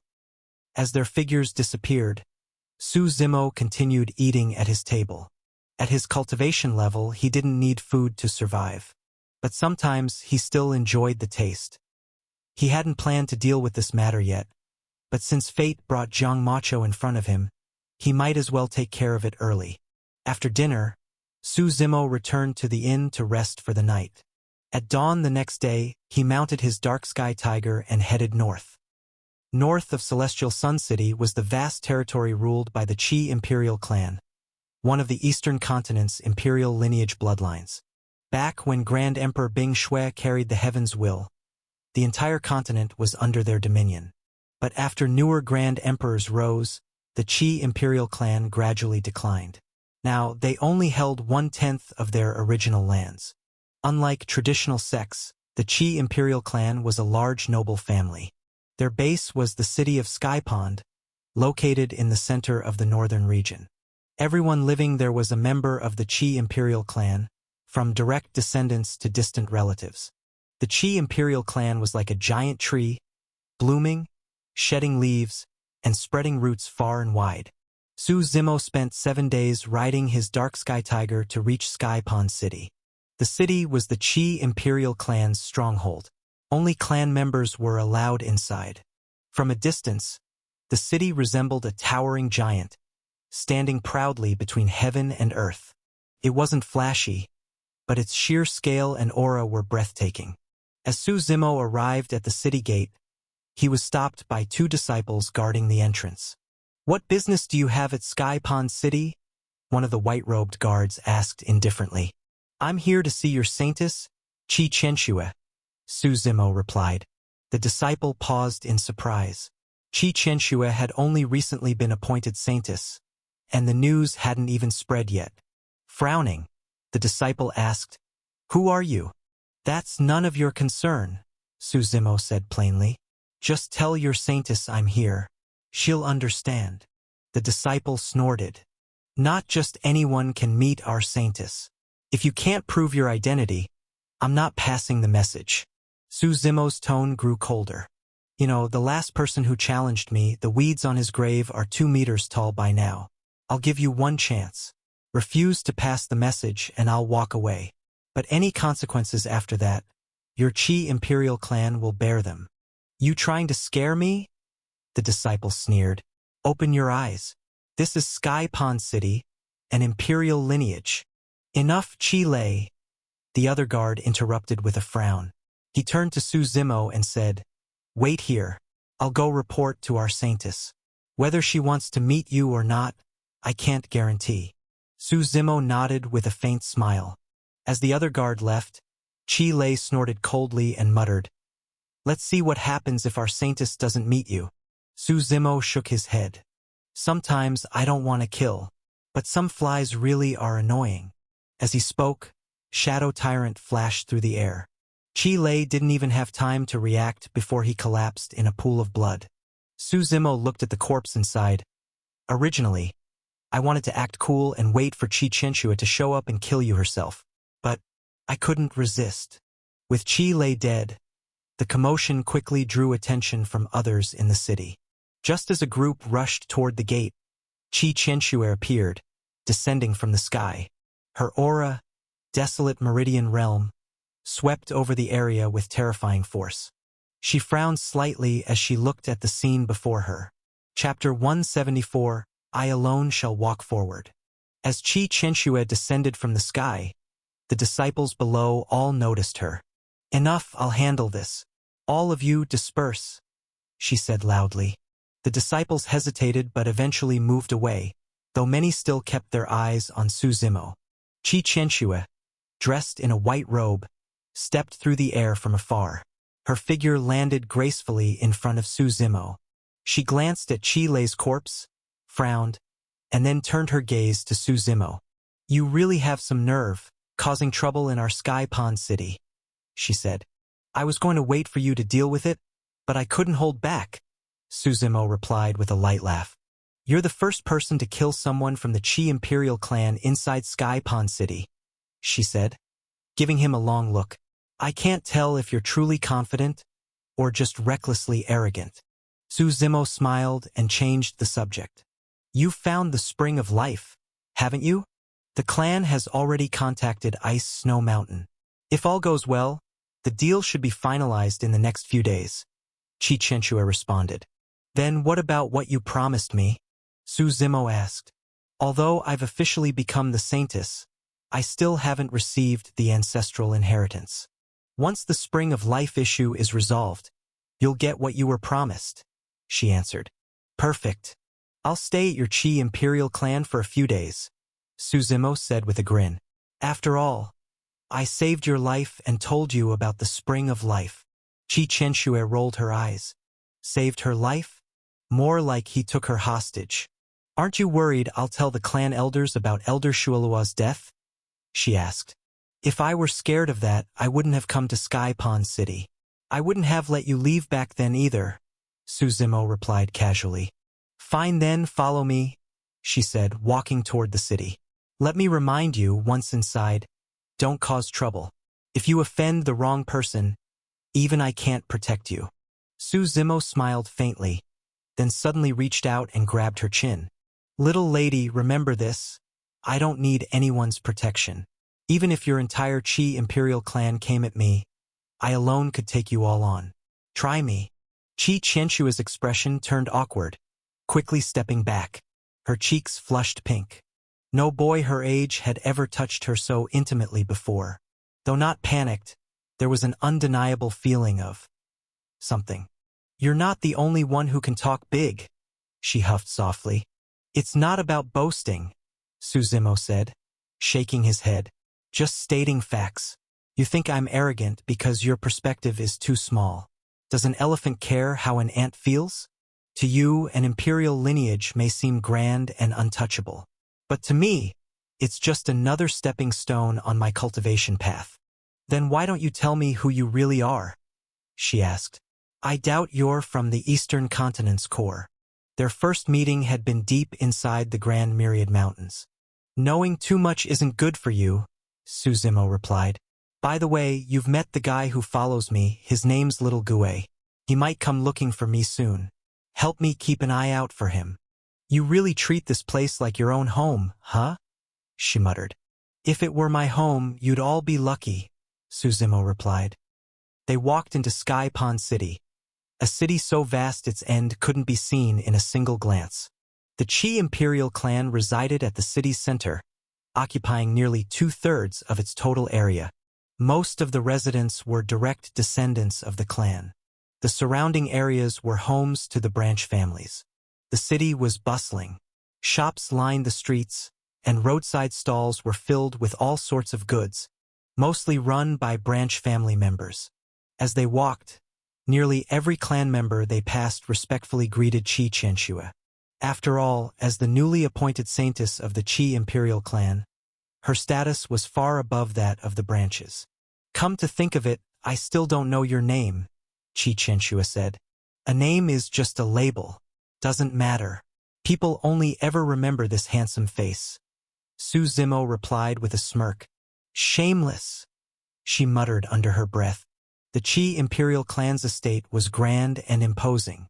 Walking through the red gates, they entered a massive courtyard that seemed to stretch forever. Red walls, green tiles, vines crawling up the walls, and sunlight bathing the lush greenery. In the center was a massive lotus pond, lotuses blooming with an almost ethereal aura. Colorful koi fish leaped from the water, sending ripples and splashes into the air. A light mist floated around the pond's edges. Just as Suzimo and Qi Qianxue entered, two young men walked up to them. Both wore blue robes, swords at their waists, with strikingly similar appearances and strong features. Well, if it isn't our brand new saintess, sneered the one on the left. What's this? Couldn't wait to bring a man home already? Qi Qianxue frowned but ignored the sarcasm. She turned to the man on the right and said, Qi Yang, control your brother. Next time he speaks like that, I'll kill him myself. The young man on the left, Qi Xing, froze and scoffed. Don't think you can do whatever you want just because you're the saintess now. If you kill a fellow clan member, even the clan leader won't protect you. Enough, Qi Xing, said Qi Yang, shaking his head. He looked to Qi Qianxue and said, He's still young, immature. I apologize on his behalf. Brother, what are you? Qi Xing turned in confusion, but Qi Yang gave him a sharp glare, and Qi Xing immediately shrank back, not daring to argue. For the sake of our bloodline, I'll let it go this time. Don't let it happen again, Qi Qianxue said coldly, then continued walking with Suzimo. Once they were out of earshot, Suzimo chuckled and said, Seems like being saintess doesn't make life easy in the Qi Imperial clan either. Chapter 175, The Road to Creation. Where there are people, there will be conflict, Qi Qianxue said calmly. Those two guys are called Qi Yong and Qi Xing. Qi Yong used to be the strongest contender for the position of the clan's chosen. If I hadn't brought back the news of the Spring of Life, he might have beaten me to it. Oh, so he holds a grudge against you? Su Zimo chuckled and shook his head. That's troublesome. Excessive tolerance is pointless. The best solution is to kill him outright. Qi Qianxue rolled her eyes at him and replied, We're from the same clan. Unless it's absolutely necessary, there's no need to fight to the death. Watching Qi Qianxue's figure fade into the distance, Qi Xing looked at Qi Yong in confusion and asked, Brother, why did you defend her just now? Why haven't you figured it out yet? Qi Yong said with some frustration. She's not the same person she used to be. She's now the saintess of the Qi Imperial clan. Just in terms of status, we're already beneath her. So what? Does she really dare kill me? Qi Xing asked curiously. Brother, don't you hate her? Hate her? I wish she were dead right now, Qi Yong said coldly. Some things are fine to think about in your head or do behind the scenes, but don't go shouting them out loud. You've followed me for so long. Why are you still so childish? Qi Xing went silent for a moment, then said, I just can't take it. Now that she's become the saintess, this is our last chance. If she completes the ancestors' inheritance, then she'll be completely untouchable. I know. I won't make a move unless I'm absolutely certain, Qi Yong chuckled. But now the opportunity has come, hasn't it? You mean that man beside her? Qi Xing's eyes lit up as he quickly caught on. Exactly. Think about it. If the saintess of our Qi Imperial clan is rumored to have an improper relationship with some mysterious outsider, how would the clan handle that? Qi Yong said with a faint smirk. The power of rumors is terrifying. Once this news spreads throughout Sky Pond City, the clan won't ignore it. I'll start spreading it quietly right now, Qi Xing said eagerly. Qi Yang nodded. Also, let those few people in the clan know. They're all eyeing the Holy Sun's position too.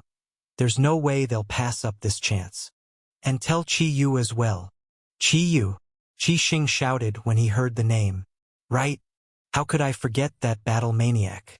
He's a die-hard supporter of Qi Qianxue. If he hears that she's involved with another man, he'll rip that guy apart. Watching Qi Xing rush off to spread the rumor, Qi Yong let out a few quiet laughs and murmured, Sorry, little brother. You'll have to take the fall for this one. Qi Qianxue brought Su Zimo to a secluded courtyard. She said plainly, You'll stay here from now on. Su Zimo walked into the courtyard, which had 3 rooms. Beside it grew a purple-grain tree, its fallen leaves now dry and piled thick on the ground. Walking over the leaves, each step gave off a crisp crunching sound. Opening the door, the room looked very clean. Though it clearly hadn't been lived in for a while, someone had been regularly cleaning it. After watching Qi Qianxue leave, Su Zimo returned to his room. At this moment, his cultivation had reached the peak of the Paragon Meridian realm. Next, he only needed to gather the black gold energy, perfect the world within him, and he could reveal his true fate and break through to the Imperial Meridian realm. For a long time, Su Zimo had been cultivating his past life's technique, Grand Sovereign Freedom Codex. This technique focused on the past and the future. But when the primordial chaos bead carried Su Zimo across the river of time, it allowed him to forge a true fate world inside himself. He realized the path he had taken before was just the surface of the vast river of fate. Later, by using the World Pearl and Primordial Chaos Bead to condense his true fate world, Su Zimo fully abandoned his former cultivation method. Now he had stepped onto an entirely different path. The path of creation. A path never walked before, a martial road so far-reaching that even grand emperors had never touched it. There were no guides, no precedents. Su Zimo had no idea what lay ahead. He was like a pioneer trudging forward into the unknown, daring to do what others wouldn't even imagine. The true fate world within him ran as usual, built upon the foundation of the primordial chaos bead. The river of fate imprinted all things within it, but his internal world was still eerily silent.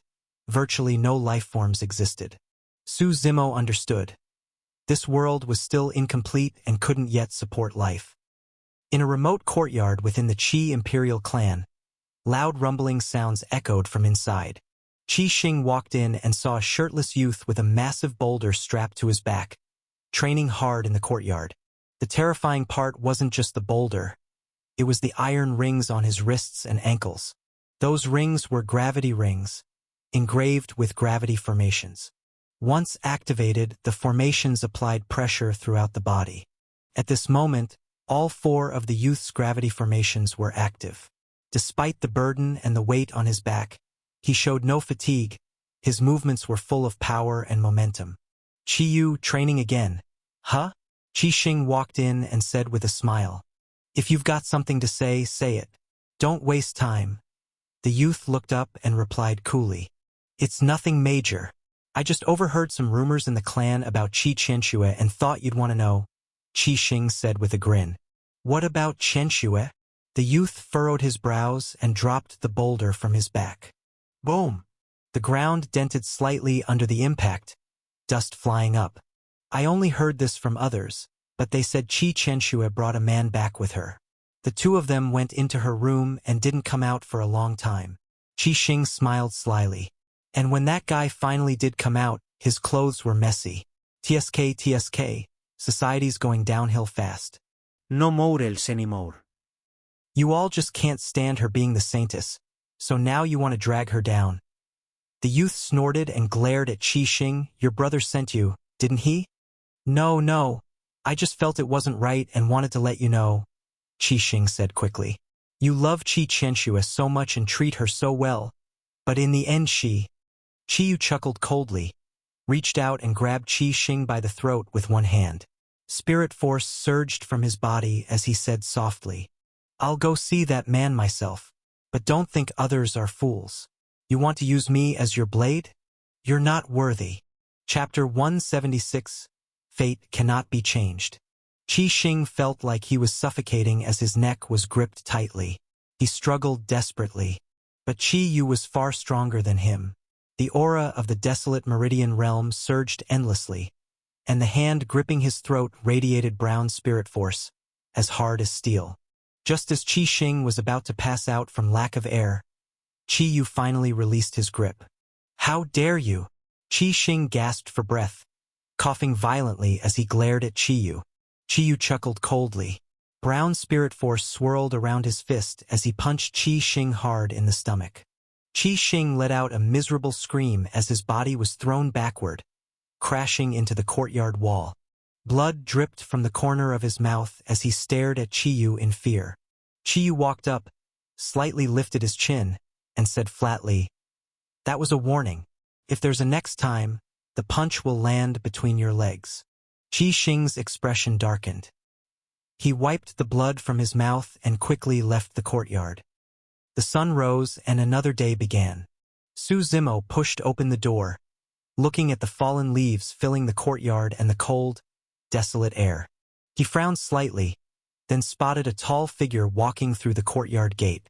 The young man stepped on the dried leaves, his aura surging fiercely as he approached step by step. You need something?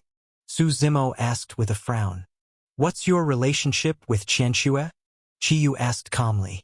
He raised his head, sharp, deep eyes beneath short hair, his muscular build radiating discipline and focus.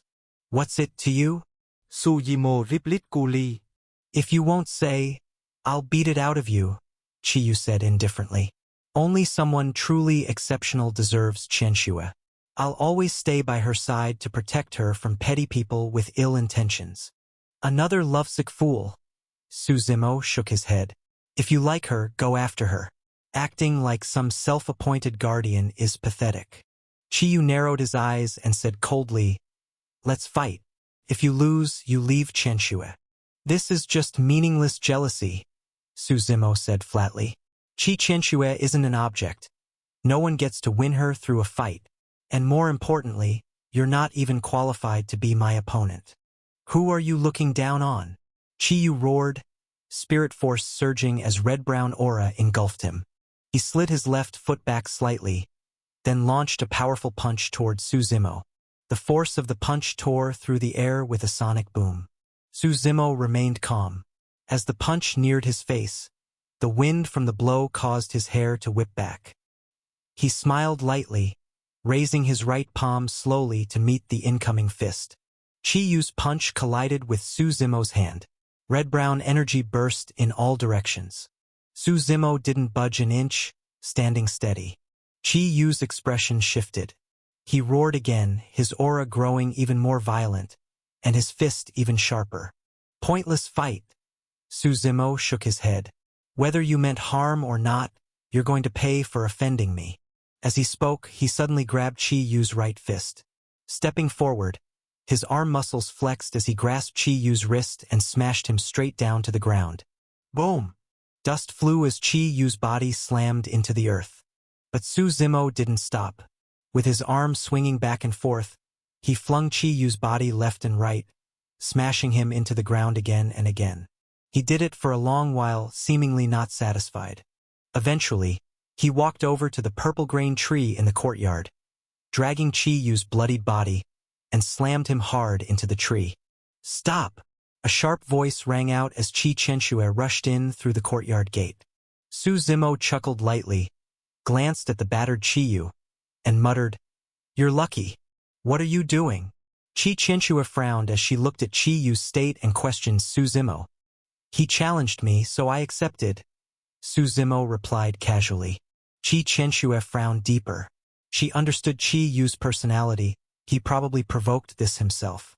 Sighing, she took out a pill from her storage ring, knelt down, and placed it into Chi Yu's mouth. Su Zimo watched without saying a word, then returned to his room. After the pill took effect, Chi Yu slowly regained consciousness. "Are you okay?" Chi Chenxue asked, her voice tinged with complex emotions. Chi Yu smiled weakly and silently looked at Chi Chenxue. "I'll take you back to your room," she offered. "No need. I can manage." Chi Yu quickly shook his head, his face slightly red. This martial arts-obsessed man only ever showed his age and awkwardness when facing Chi Chenxue. He tried to stand up, but his injuries were severe. Though mostly surface wounds, the pain overwhelmed him, and he dropped back down. "Enough. Stop pretending," Chi Chenxue said as she supported him by the shoulder and led him step by step out of Su Zimo's courtyard. The purple grain tree still stood alone in the courtyard when the sound of footsteps crunching leaves echoed once more. Su Zimo looked toward the entrance. Little Gue hurried in. "Back already?" Su Zimo asked in surprise. He remembered Chi Chenxue had taken Little Gue out earlier, and he had given him a week. "Senior brother, I almost didn't make it back," Little Gue said urgently. "What happened?" Su Yimo Frau Wen. He knew Jiang Macho had obtained the third strongest battle physique, but his own cultivation was only at the Meridian Forging realm, far from being able to fully unleash its power. Little Gue, on the other hand, was at the peak of the true Meridian realm, almost at Desolate Meridian. Capturing Jiang Macho shouldn't have been hard. "Senior brother, I was tracking him just fine, but halfway through, I was discovered by an old man," Little Gue explained. "Old man? You recognize him?" Su Zimo asked, brows furrowing. "No, I've never seen him before. He took Jiang Macho with him and even captured me," Little Gue said. "That old guy is incredibly strong. I didn't stand a chance. If he wanted to kill me, I'd be dead. The only reason I'm alive is because he didn't intend to. Also, he told me to pass on a message to you." "What message?" Su Zimo asked.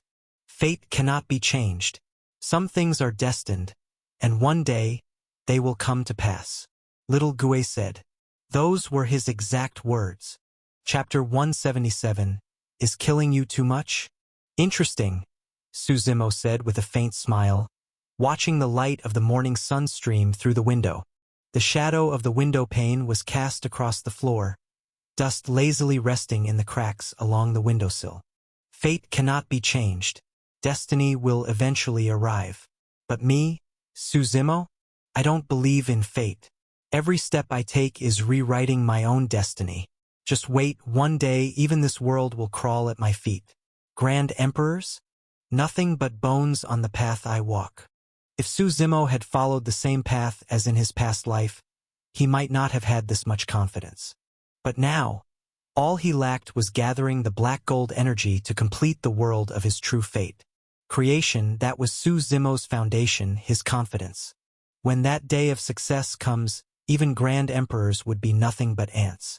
No one would dare stand against him. Senior brother, should we have the sect investigate this incident? Little Gue asked. No need. We'll meet again eventually. Su Zimo shook his head. You can stay in the room next to mine for now. Little Gue nodded. After Qi Qianxue returned Qi Yu to his room, she soon arrived at Su Zimo's door. Her expression was poor, her eyes sunken with fatigue. The deal between our clan and the Ice Snow Mountains is complete. We've secured the Spring of Life, Qi Qianxue said.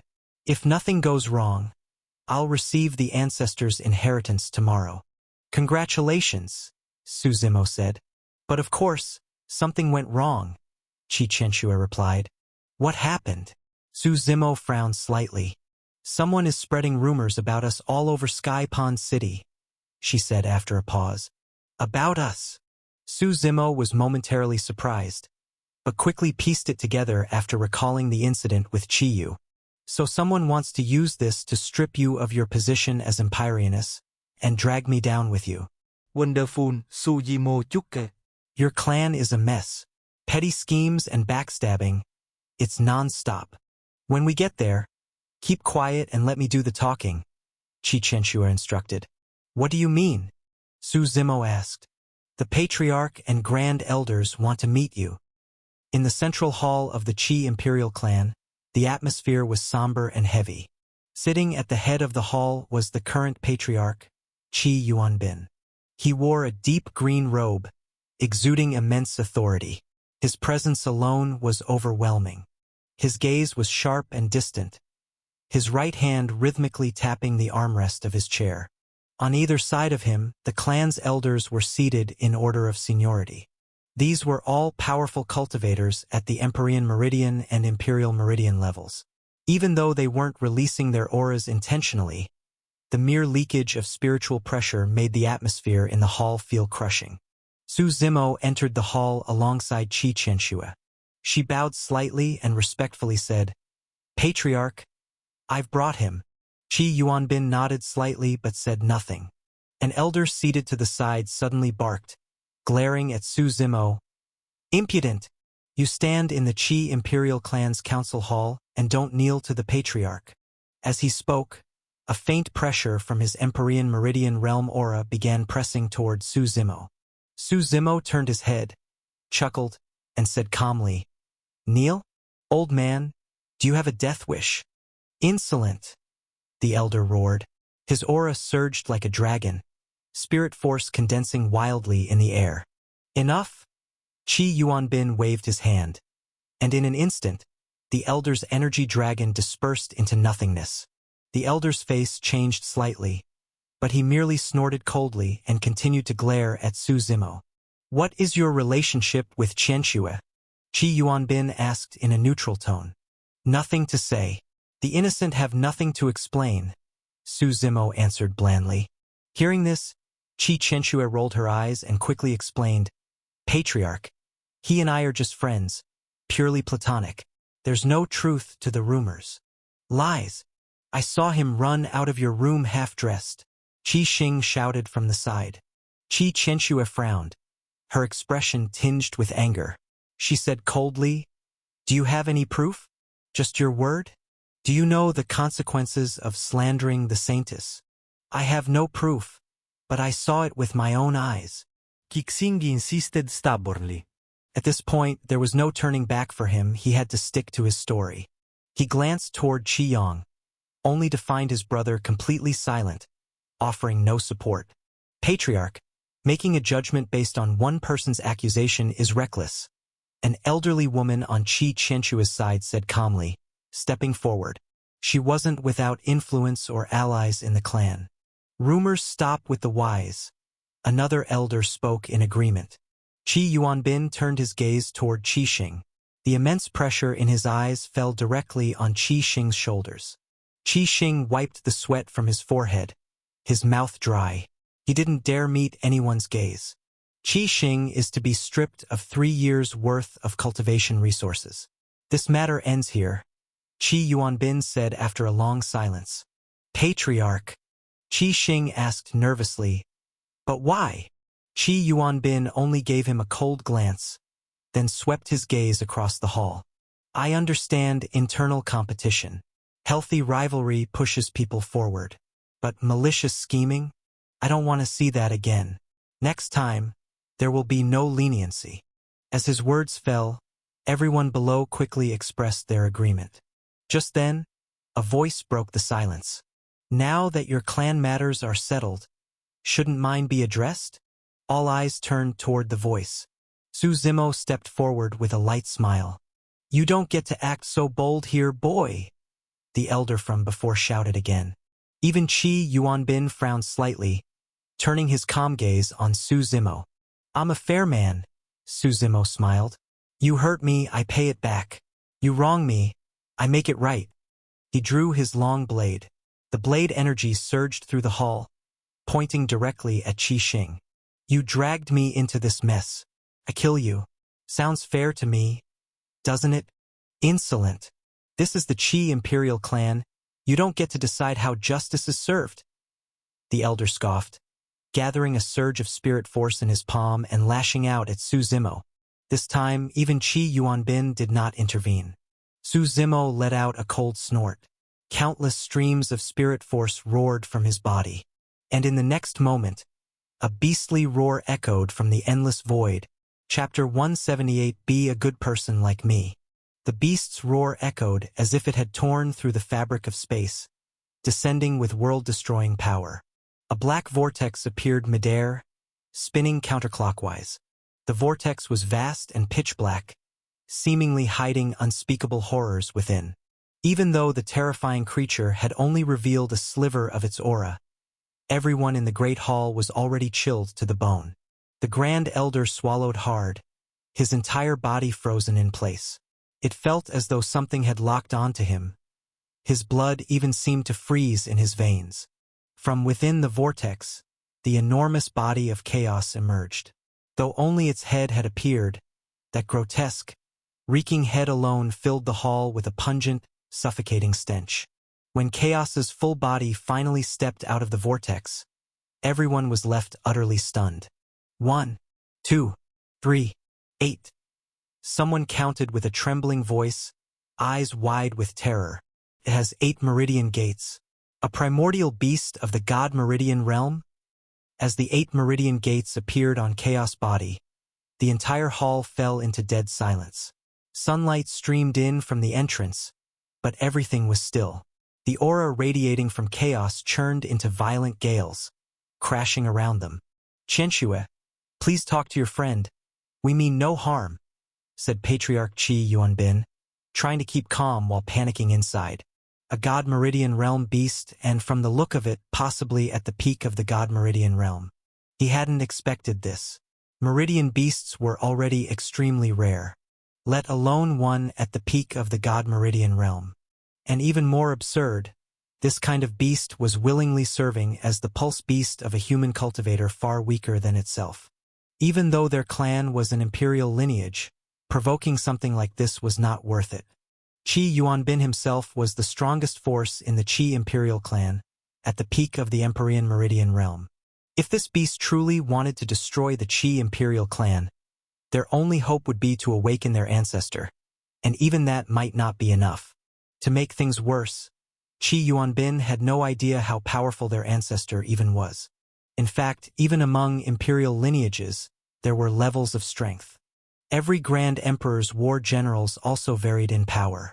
For example, Soaring Goose, ancestor of the true martial sacred ground, she had been one of Grand Empress Hongtian's war generals.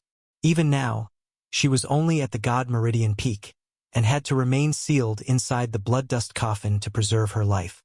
Whereas Sky Shroud War God, a war general of Grand Emperor Jinwu, had already broken through the limits of the God Meridian realm and entered the path of immortality. He didn't need to cling to life in the coffin. His martial path still had room to grow, and so did his lifespan. That was what Qi Yuanbin was worried about now. If Grand Emperor Bing Shui's old war general never broke through to the path of immortality, even if they woke him up, he still wouldn't be able to subdue chaos, and it would cost him a tremendous amount of lifespan. As chaos stepped out of the hall, it let out a sky-shaking roar, as if to demonstrate its dominance. Then, it turned its massive head and stood obediently next to Su Zimo. "I want to kill him. Anyone oppose? Anyone agree?" Su Zimo said calmly, sweeping his gaze across the room. "I agree." The Grand Elder, who had moments ago tried to attack Su Zimo, spoke up instantly. He slowly stepped forward, glaring righteously at Qi Xing and declared, "Our Qi imperial clan has always upheld integrity. Our disciples are honest and upright. But for such a disgrace to appear among us, it's shameful. I refuse to be associated with him." The Grand Elder then turned solemnly toward Qi Yuanbin and said loudly, "Patriarch, I believe we must not tolerate this.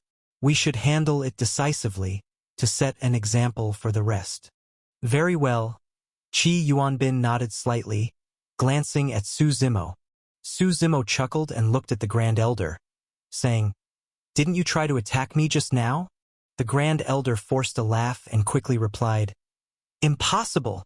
I was trying to capture Qi Xing. You are our esteemed guest, how could I dare? A friend from afar. How joyous!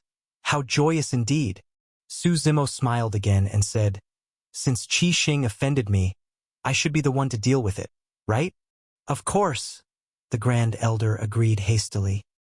As Su Zimo walked toward Qi Xing, holding his saber shadow tyrant, Qi Xing panicked and stumbled back a few steps. He looked around at the cold expressions of everyone in the hall, then turned to his brother Qi Yang and cried out, "Brother, save me! I did it all for you. What nonsense are you spouting?" Qi Yang snorted.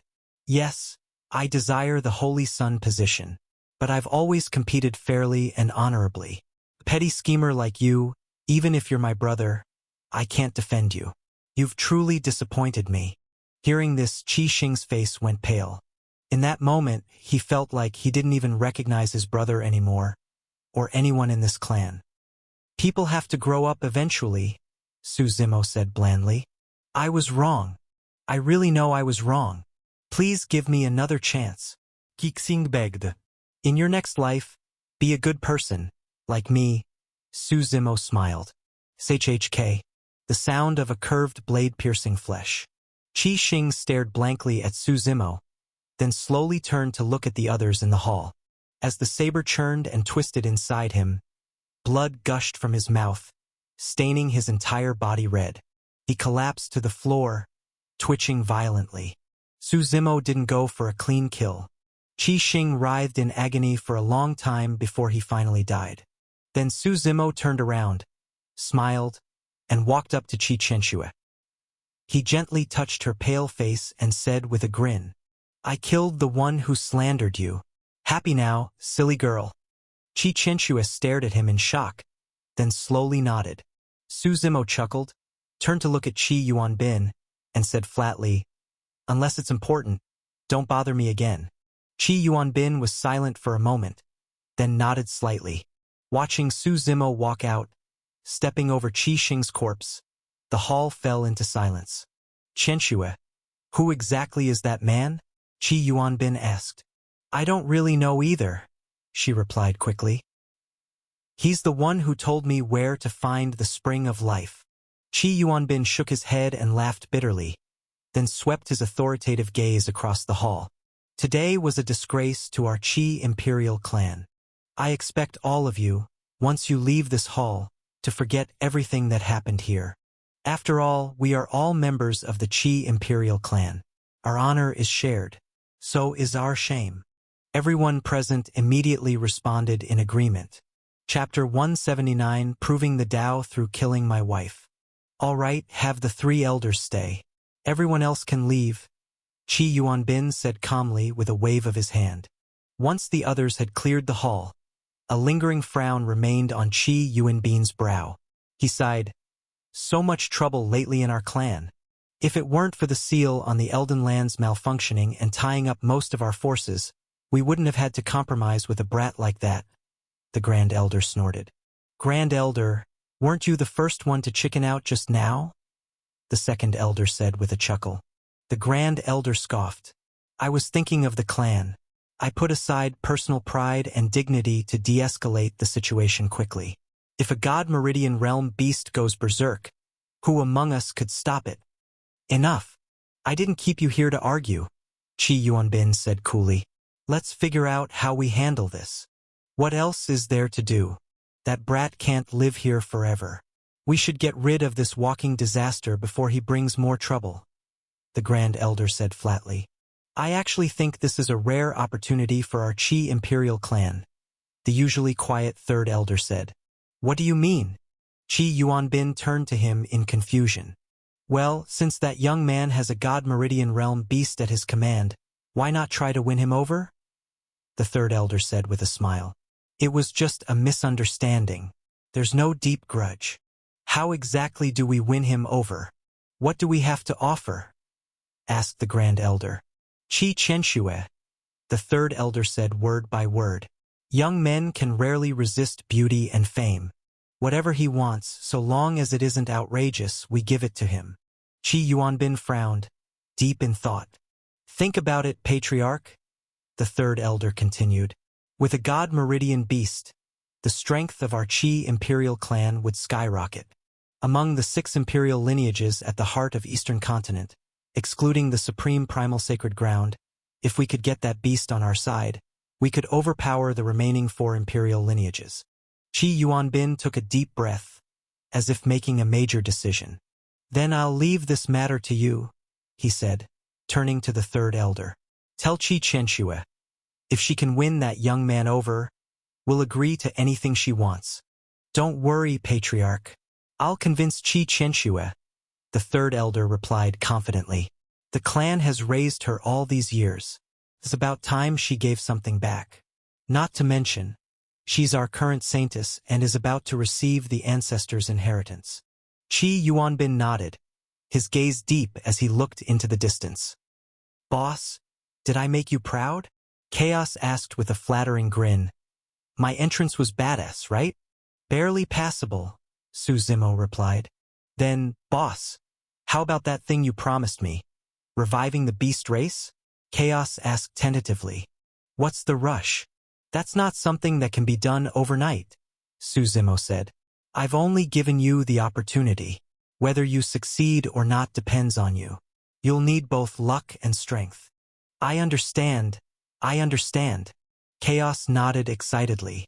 I just can't wait to know what it feels like to be a hero. Su Zimo chuckled, spirit force swirling in his hands, as he summoned the massive vortex once more into midair. Chaos looked at him pitifully. Boss, I just got out.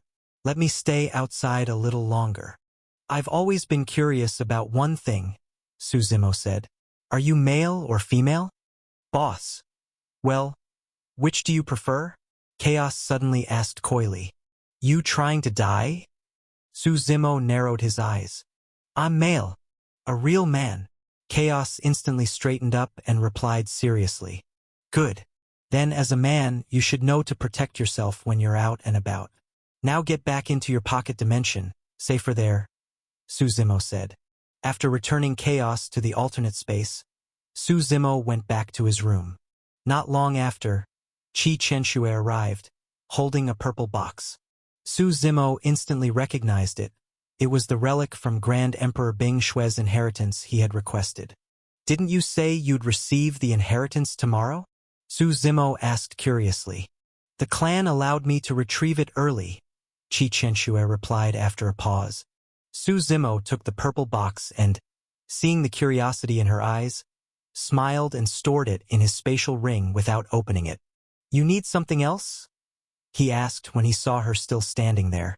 Qi Chenxue hesitated, then gathered her courage and asked, What do you think of me? Su Zimo blinked, then burst into laughter, saying with interest, Someone from your clan put you up to this, didn't they? Well, yes, but also, this is partly my own will, Qi Chenxue said seriously. looking him in the eyes. I think you're different. Su Zimo stood up, looked her over, and leaned in close to whisper in her ear. Would you like to be my wife? Qi Qianxue froze. In that moment, her whole body tensed up, and her heart felt like it skipped a beat. She struggled to calm the storm of emotions inside. Every word from Su Zimo seemed to carry an irresistible pull that made her unable to look away. Looking into his eyes, she said softly, I don't know yet, but if you're willing, we can take it slow. Great. Su Zimo smiled, his gaze intense and mischievous, almost predatory. Because, my favorite method of cultivating is killing my wife to prove the Tao. The moment those words landed, it was as if Qi Qianxue had fallen into a frozen cavern. Her excitement turned instantly into fear. You fool, I'm joking, Su Zimo laughed. So, do you still want to be my wife? Qi Qianxue felt as if something had lodged in her throat. She couldn't speak. Looking at his smiling face, an unexplained fear rose from deep within her. Leave. Don't disturb my rest. Su Zimo waved her off and sat down in a chair. Qi Qianxue immediately exhaled, relieved, and quickly nodded before hurrying out of the room. After she left, Su Zimo finally retrieved the purple box from his spatial ring. Chapter 180 Primordial Ancient City. A fine layer of dust covered the box. As the purple box was slowly opened, a soft click sounded, like something ancient was finally seeing the light of day. At that moment, a stream of purple light shot out from inside the box and merged into Su Zimo's head. The light was a memory left behind by Grand Emperor Bing Shui, a memory explaining the origin and use of the item inside the box. Su Zimo, having known about it in his previous life, wasn't particularly curious. Once the box was fully opened, a single purple petal lay quietly inside. Su Zimo picked it up gently. Though the petal was crimson red like blood, it emitted wisps of gray mist that floated around it. After confirming it was the item he was looking for, he stored it in his spatial ring. Daylight arrived as expected. So did darkness. At night, the Qi Imperial clan was especially lively, because the next day, Qi Qianxue was set to receive the ancestors' inheritance and officially become the clan's saintess. Preparations were underway throughout the Qi Imperial clan. Whether they were family members within Sky Pond City or living elsewhere, everyone was expected to return for the upcoming sealing ceremony and grand tournament. Under cover of night, Su Zimo and Little Gue left the Qi Imperial clan quietly, riding atop the Dark Sky Tiger. Before they departed, they told no one. Even the guards at the gate didn't dare stop them. Senior brother, why not wait until after Qi Qianxue's ceremony to leave? Little Gue asked curiously. In the end, we're just passers-by, Su Zimo replied with a shake of his head. Where are we going now? Little Gue asked. To kill, Su Zimo said calmly. As the Dark Sky Tiger's roar echoed into the distance, their figures faded into the darkness. Back at the Qi Imperial clan, Qi Qianxue stood on Sky Pond City's tower. Dressed in blue, her hair swayed messily in the wind. She watched the two figures disappear and, for some reason, felt a mix of tension easing and unexpected disappointment rising. This wasn't your fault? The third elder stepped from the shadows behind her and said quietly, Some people are born kings, destined not to be bound by love. But why does he feel more like a devil to me? Qi Qianxue murmured. The third elder sighed. Don't think too much. Prepare yourself. Tomorrow is your inheritance ceremony. Primordial Ancient City lay to the west of the Qi Imperial clan. This city was one of the largest on the eastern continent. Legend said that in the desolate era, a great terror descended, and an earth-shaking battle took place within the city, one that nearly reduced it to ruins. After the Imperial era began, time and memory buried the darkness of that past, and light once again returned to the world. People decided to rebuild the ancient city and restore its former glory. Today, after massive reconstruction, Primordial Ancient City had become a representative city of the eastern continent's core region. Although many new buildings had been erected, remnants of the old era, crumbling walls and ancient ruins, still peeked through in places. Su Zimo and Little Gue finally arrived. The massive city stood like a sleeping primordial beast, exuding an aura that had slumbered for millions of years, now seemingly stirring again. "Senior brother, are you sure this method will work?" Little Gue asked curiously. "Whether it will or not, we still have to try," Su Zimo replied. "I originally planned to use Jiang Macho as bait, but that failed. Now it's your turn." The two entered the city, which was bustling with life. Primordial ancient city wasn't inhabited by just humans. Clans such as the Bull Demon race, Force race, and Undying race all had a presence here. In fact, among the 5 continents of the primordial heartlands, the eastern continent had the highest concentration of humans, excluding the middle continent. In the other 3 continents, the population of non-human races either equaled or surpassed that of humans. On the western continent, for example, humans were actually outnumbered. The Bull Demon race, large and dark-skinned, were born with 2 curved horns atop their heads. With every breath, white steam puffed from their nostrils. Little Gue was fascinated, having never left the western region. Everything here was fresh and new to him. "Come quick!" A newcomer just won 100 matches in the arena. "He's about to challenge Unbreaking Sword," someone shouted as they ran toward the eastern part of the city. "No way! After all these years, someone's finally challenging Unbreaking Sword. Ha! I remember his breakout battle was when he defeated the Holy Son of the Mo Imperial clan." Hearing this, nearby shoppers and street vendors dropped what they were doing, hastily packing up their stalls to rush eastward. Little Gue stopped one of the vendors rushing east and asked, "Can I ask? Who exactly is this Unbreaking Sword? Let me go, or there won't be any good seats left," the man complained, shaking Little Gue's hand off.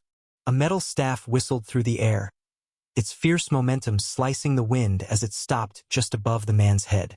Seeing Little Gue's powerful stance and imposing presence, the man quickly put on a fawning smile and explained, "Unbreaking Sword is the #1 genius of Primordial Ancient City. He set up a ring in the city's arena, claiming anyone who could win 100 matches would earn the right to challenge him. And if someone defeats him, they'll receive the eternal sword god's inheritance that he once obtained as a youth." "Interesting," Little Gue said with a grin, turning to Su Zimo for a decision. "Let's check it out." Su Zimo nodded. He hadn't heard of Unbreaking Sword in his previous life, likely another genius who died before rising to real prominence. At the center of Primordial Ancient City, a massive and awe-inspiring arena towered over its surroundings. The arena was flanked by 2 giant ox horns, each hundreds of meters high. Their curved tips shimmered with a dark glow. The arena floor was made of black tortoise crystal, a material that vanished at the end of the Desolate Era. A young bull demon stood proudly at the front, addressing the other gathered races. "See this?